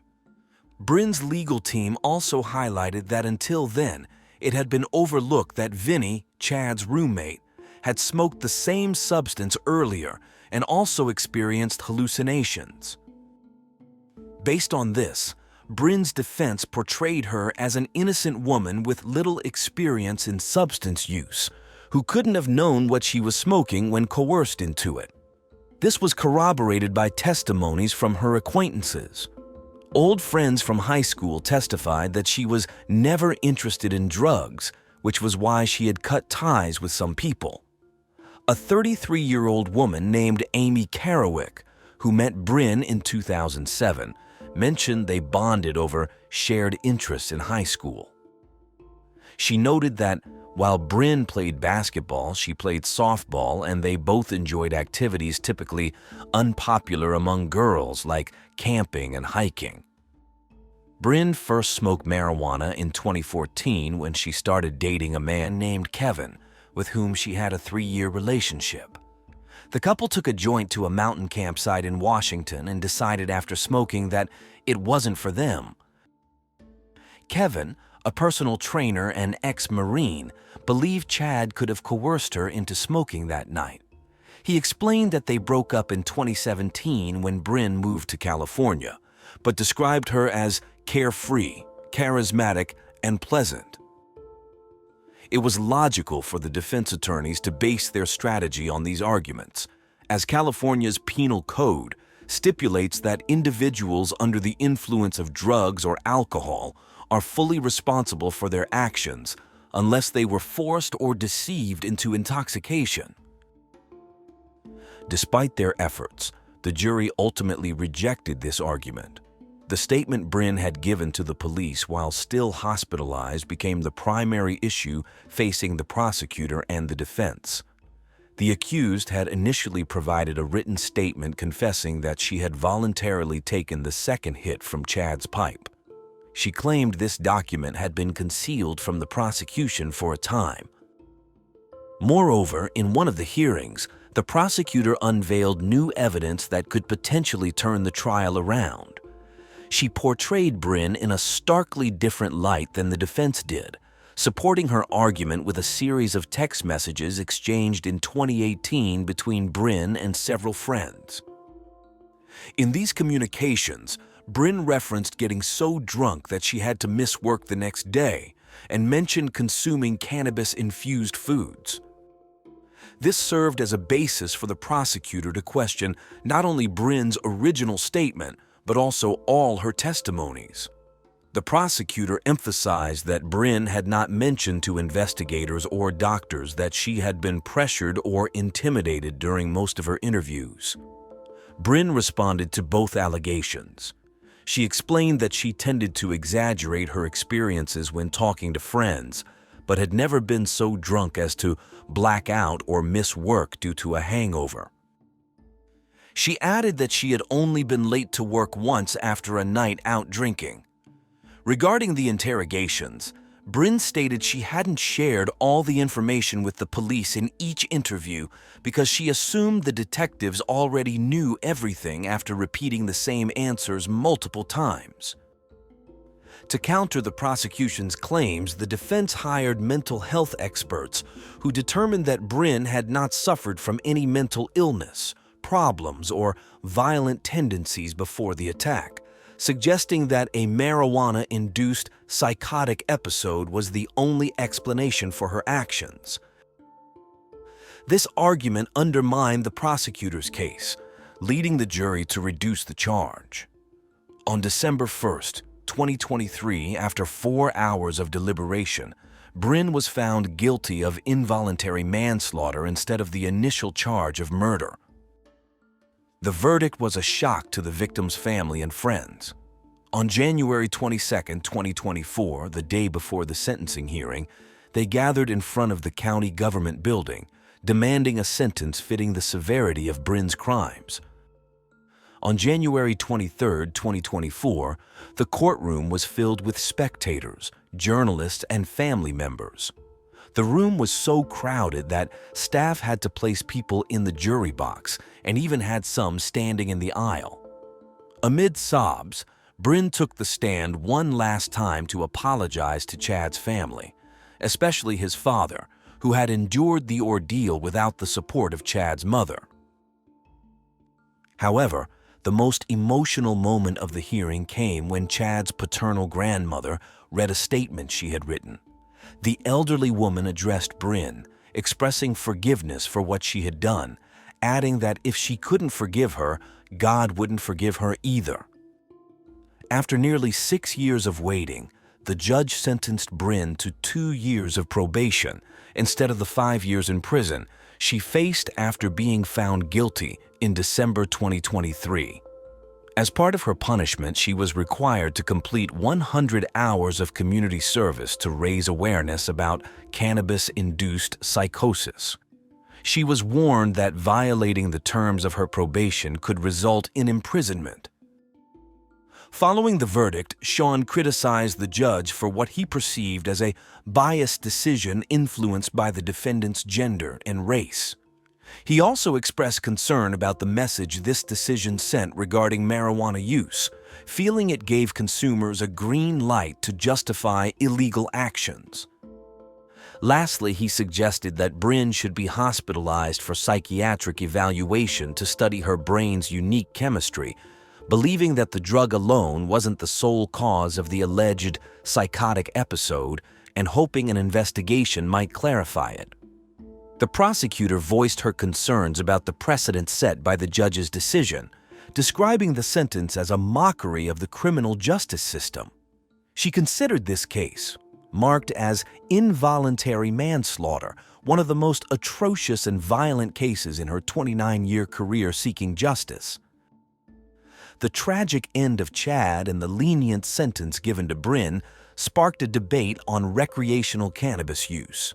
A famous forensic psychiatrist noted that the increasing acceptance of cannabis in society led to misinformation about its associated risks.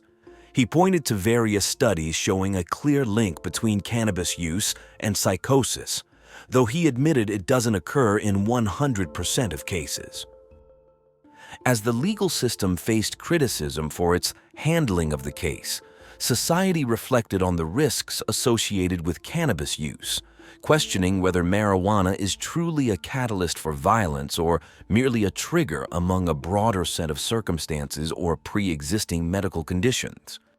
What was meant to be a joyful family camping trip full of laughter, s'mores, and starry nights turned into an unimaginable nightmare for the Schmidt family.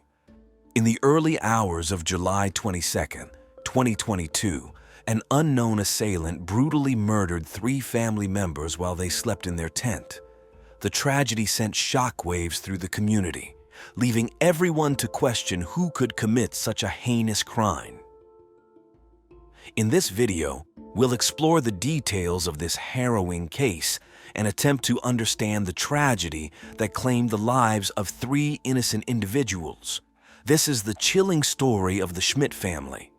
Tyler Schmidt was born on November 13, 1979, in Iowa, USA. He grew up in Cedar Falls, a city known for being home to the University of Northern Iowa. From a young age, Tyler joined the Boy Scouts, where he achieved the esteemed rank of Eagle Scout. This experience ignited his lifelong love for nature and camping. Tyler especially enjoyed the camps organized by the Lutheran Church, which encouraged family gatherings. While he learned to play the trumpet in his free time, his true passion lay in adventure and sports. He participated in cross-country running and was a member of the swim team at Northern Iowa High School in Cedar Falls.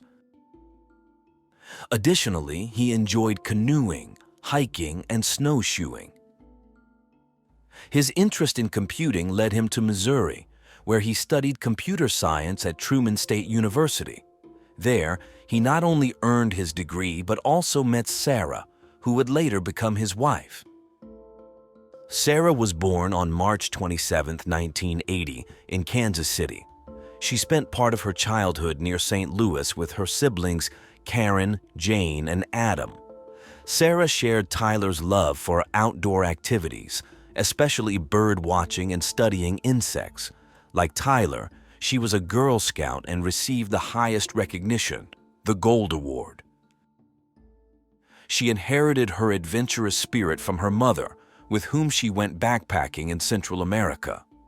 It was no surprise that Tyler knew she was his soulmate upon meeting her.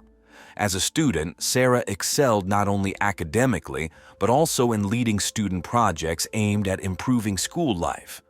Her positive leadership and inclination earned her the prestigious Truman Scholarship while still at Washington High School in Washington, Missouri.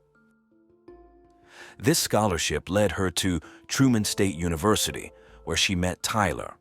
They fell in love, started dating, and she readily accepted his marriage proposal.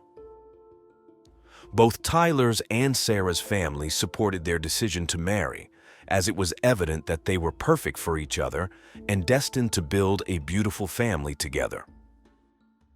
On Saturday, June 22, 2002, friends and family of Tyler and Sarah began arriving, elegantly dressed, at St. John Lutheran Church, located in Cedar Falls. The guests took their seats as directed by the wedding organizers. Seated at the front were Tyler's parents and Sarah's mother with her siblings. Nearby were Tyler's uncles and cousins. Outside the church, Sarah waited to make her entrance, accompanied by her father, who was ready to walk her down the aisle and give her away to her future husband. That day, Tyler and Sarah, both 22 years old, exchanged vows and promised to stay together until death parted them. Their shared love for nature led them to choose Boundary Waters, a well-known wilderness area on the border between the United States and Canada, specifically between Minnesota and Ontario, as the destination for their 10-day honeymoon. In the first decade of their marriage, Tyler and Sarah focused on achieving economic stability and furthering their professional careers. After earning their bachelor's degrees in Missouri, the couple moved to Lawrence to pursue their respective master's degrees at the University of Kansas, where Sarah eventually worked. As a computer science expert, Tyler worked for a supermarket, a delivery company, and UPS. He also spent 18 years at a company specializing in business-to-business billing and payments. Beyond their professional commitments, the early years of the Schmidts' marriage were filled with adventures. They always found ways to spend time together and explore new natural destinations. They frequently gathered with family or friends to enjoy their shared love of board games. Occasionally, they participated in activities organized by members of the Lutheran Church and, as avid fans of the Kansas Jayhawks, supported the basketball tournaments held at the Allen Fieldhouse. The year 2013 was bittersweet for the couple. On one hand, Sarah's father passed away from a heart attack, a significant loss for his loved ones. On the other hand, after 11 years of marriage, the couple welcomed their first child, Arlo. 3 years later, on September 17, 2015, they experienced the joy of parenthood again with the birth of a beautiful daughter, Lula Schmidt. When Arlo was 6 and Lula was 3, the family moved to Cedar Falls to be closer to Tyler's relatives. Cedar Falls welcomed them warmly, and they soon became active members of the community. Tyler continued working as a software engineer while Sarah started working as an assistant at the city's public library, and the children enrolled in Lincoln Elementary School's preschool. Tyler and Sarah were known for their kindness and willingness to help others, making everyone around them feel important. This commitment earned them the affection of their neighbors and the entire community. The same was true at the library where Sarah worked. Her warmth and friendly demeanor quickly made her well known and appreciated both inside and outside the library. The couple made sure to instill in Arlo and Lula the same passion they had for outdoor activities and nature. In 2021, they began camping with their children, and despite their busy schedules, the children loved these outings so much that the parents made time for them whenever possible. By mid-2022, Sarah was working long hours. Nevertheless, in June, she took a day off to celebrate their 20th wedding anniversary and planned to take another day in July to go on a family vacation. She had to finish a project for the library before July 26th, but was determined not to let it interfere with the family's plans. During the week of July 11th, Sarah mentioned to Caddy, her brother Adam's wife, that she would be camping with the children at Maquoketa Cave State Park, a popular destination for hikers and explorers in Jackson County, Iowa, famous for its 13 impressive caves and stunning natural landscapes. On Thursday, July 21st, the family packed their car and drove roughly 140 miles to reach Maquoketa Caves. Tyler and Sarah, both 42, along with their children Arlo 9 and Lula 7, arrived at the campsite before 5 p.m. The camping area was packed, so the Schmidts set up near the park's entrance. A few hours later, around 7 p.m., another family parked about 200 feet from their tent. This was Joe and Cecilia Sherwin and their 23-year-old son, Anthony Sherwin from Nebraska. The Sherwins set up 2 tents, one for the parents and another for their son. They were on their way home after a week-and-a-half camping trip that took them to Michigan's Upper Peninsula. The journey had been enjoyable and had strengthened the bond between Joe, Cecilia, and Anthony. Anthony was always attentive to his parents' needs, and his mother often said he was the best son she could have wished for, kind, sensitive, and an exceptional student. That year, Anthony was working on a computerized system to support a business he claimed was worth millions. He mentioned that part of the profits would be used to help his parents financially. Cecilia knew little about the project because Anthony kept the details of the mysterious business to himself, only mentioning that he sent emails under strict security. As night fell at Maquoketa Caves, the campers settled into their tents. Before dawn on July 22nd, the park's visitors were jolted awake by the sound of gunshots. Just before the commotion, a man dressed in black entered the Schmidt's tent and attacked Tyler and then Sarah. Arlo, who had been asleep, woke up to the sound of his sister Lula's screams. As he turned, he saw blood inside the tent. Terrified, he managed to escape and ran to seek help. As he fled, he heard one last shot. Cecilia and Joe, in the neighboring campsite, rushed out of their tent amid the confusion. Joe searched for his son among the campers, asking if anyone had seen him. Arlo, still frantic, ran until he encountered the Sherwins.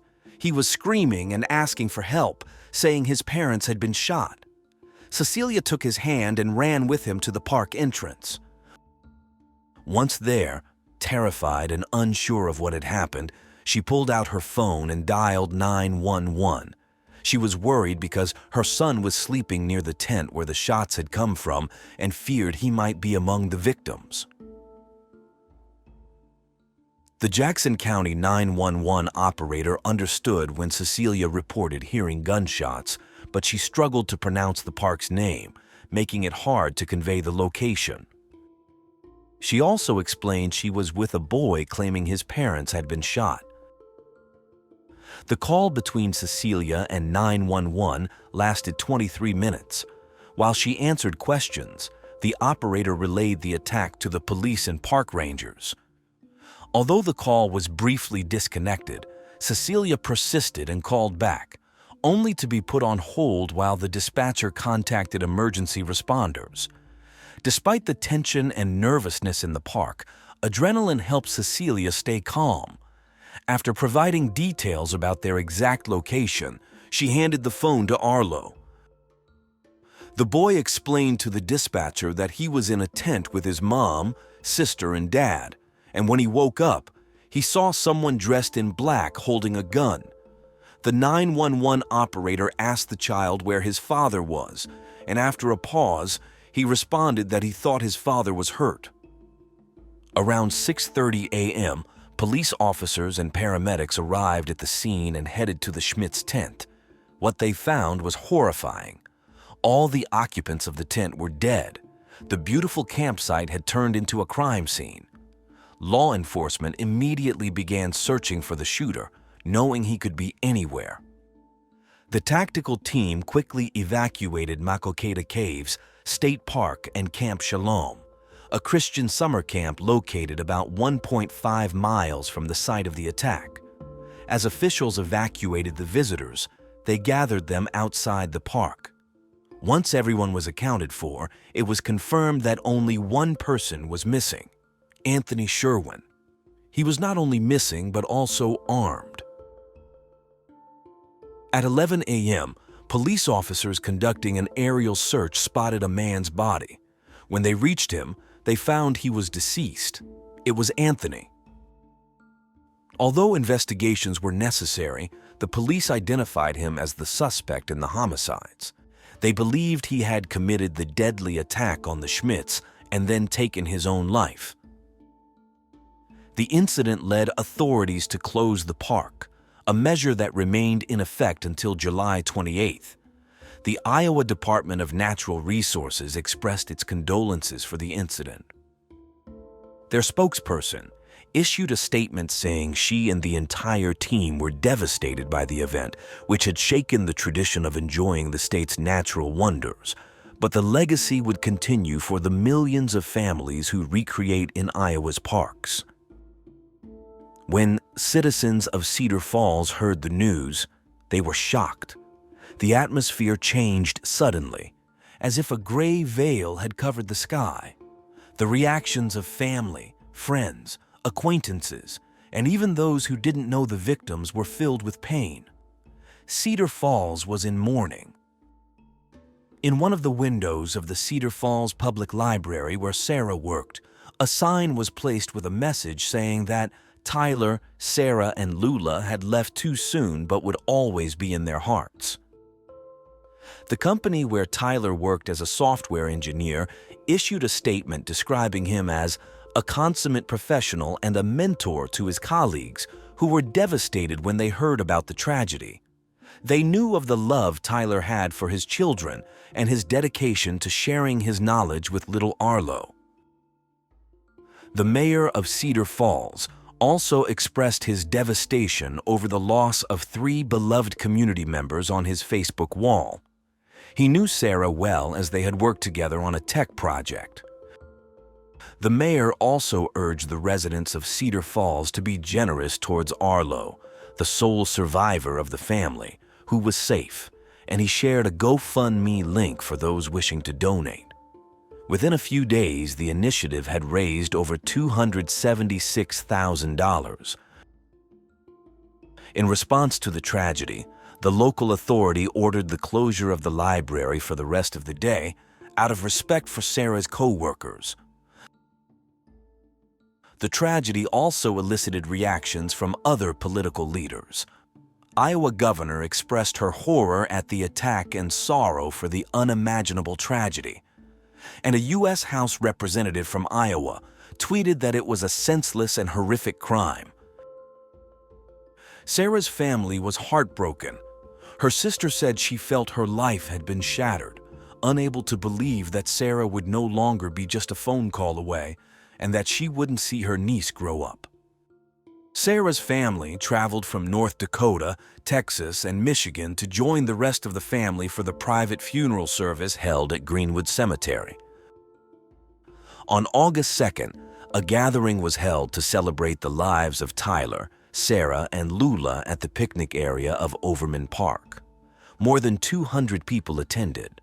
Several attendees, including Tyler's aunt and the mayor, spoke at the podium set up for the occasion, sharing their feelings and memories of the deceased. The mayor concluded the speeches by confessing that he had once envisioned Sarah with her heart dedicated to the community, representing Cedar Falls politically in the future. While the loved ones of the Schmidts dealt with their grief and tried to provide comfort and attention to Arlo, authorities continued their investigation into the horrific crime. According to information released by the Iowa Department of Public Safety, based on autopsy findings, Tyler had a gunshot wound and multiple sharp force injuries. His wife Sarah had only sharp force injuries, while their young daughter had been both shot and strangled. In early August 2022, authorities released official information on the case, naming Anthony Sherwin as the person responsible for the Schmidt family's murder. According to the police, the 23-year-old, who had no prior criminal record, was the sole person involved in the incident before taking his own life. The investigation did not reveal any motive for the attack. The assistant director of the Division of Criminal Investigation stated that no connection was established between Anthony and the Schmidt family prior to that fateful day or during their time as neighboring campers. The police department in Nebraska assisted with the investigation. When officers searched the Sherwin family apartment in Nebraska, they found no suicide note or any indication that could explain why Anthony targeted the Schmidt family and himself.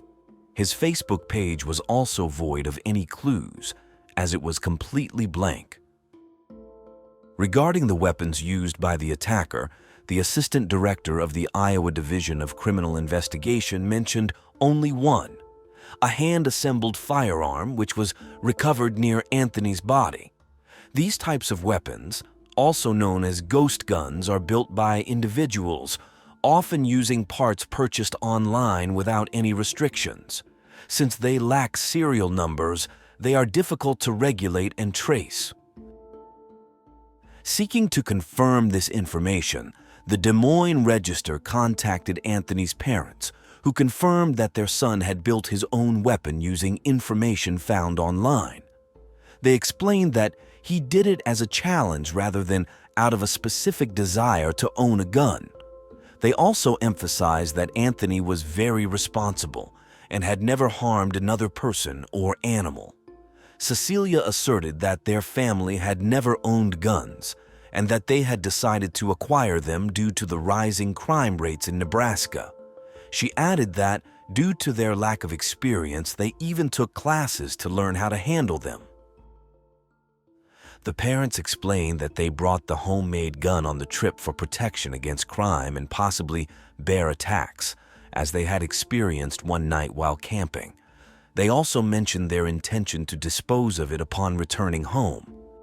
Anthony's parents set out to prove their son's innocence, convinced that he was a victim of homicide and not the killer. According to Anthony's mother, an independently obtained autopsy report indicated that he had been shot twice, not once as claimed by the police. She suspected that the first shot was meant to incapacitate him, but she could not understand how he managed to shoot himself a second time, challenging the authorities' theory of suicide. Another point they raised was the color of the clothing the attacker was wearing. Cecilia recalled telling the 911 operator that the assailant was dressed in black, which did not match what her son was wearing. Green shorts she had given him the day before the tragedy.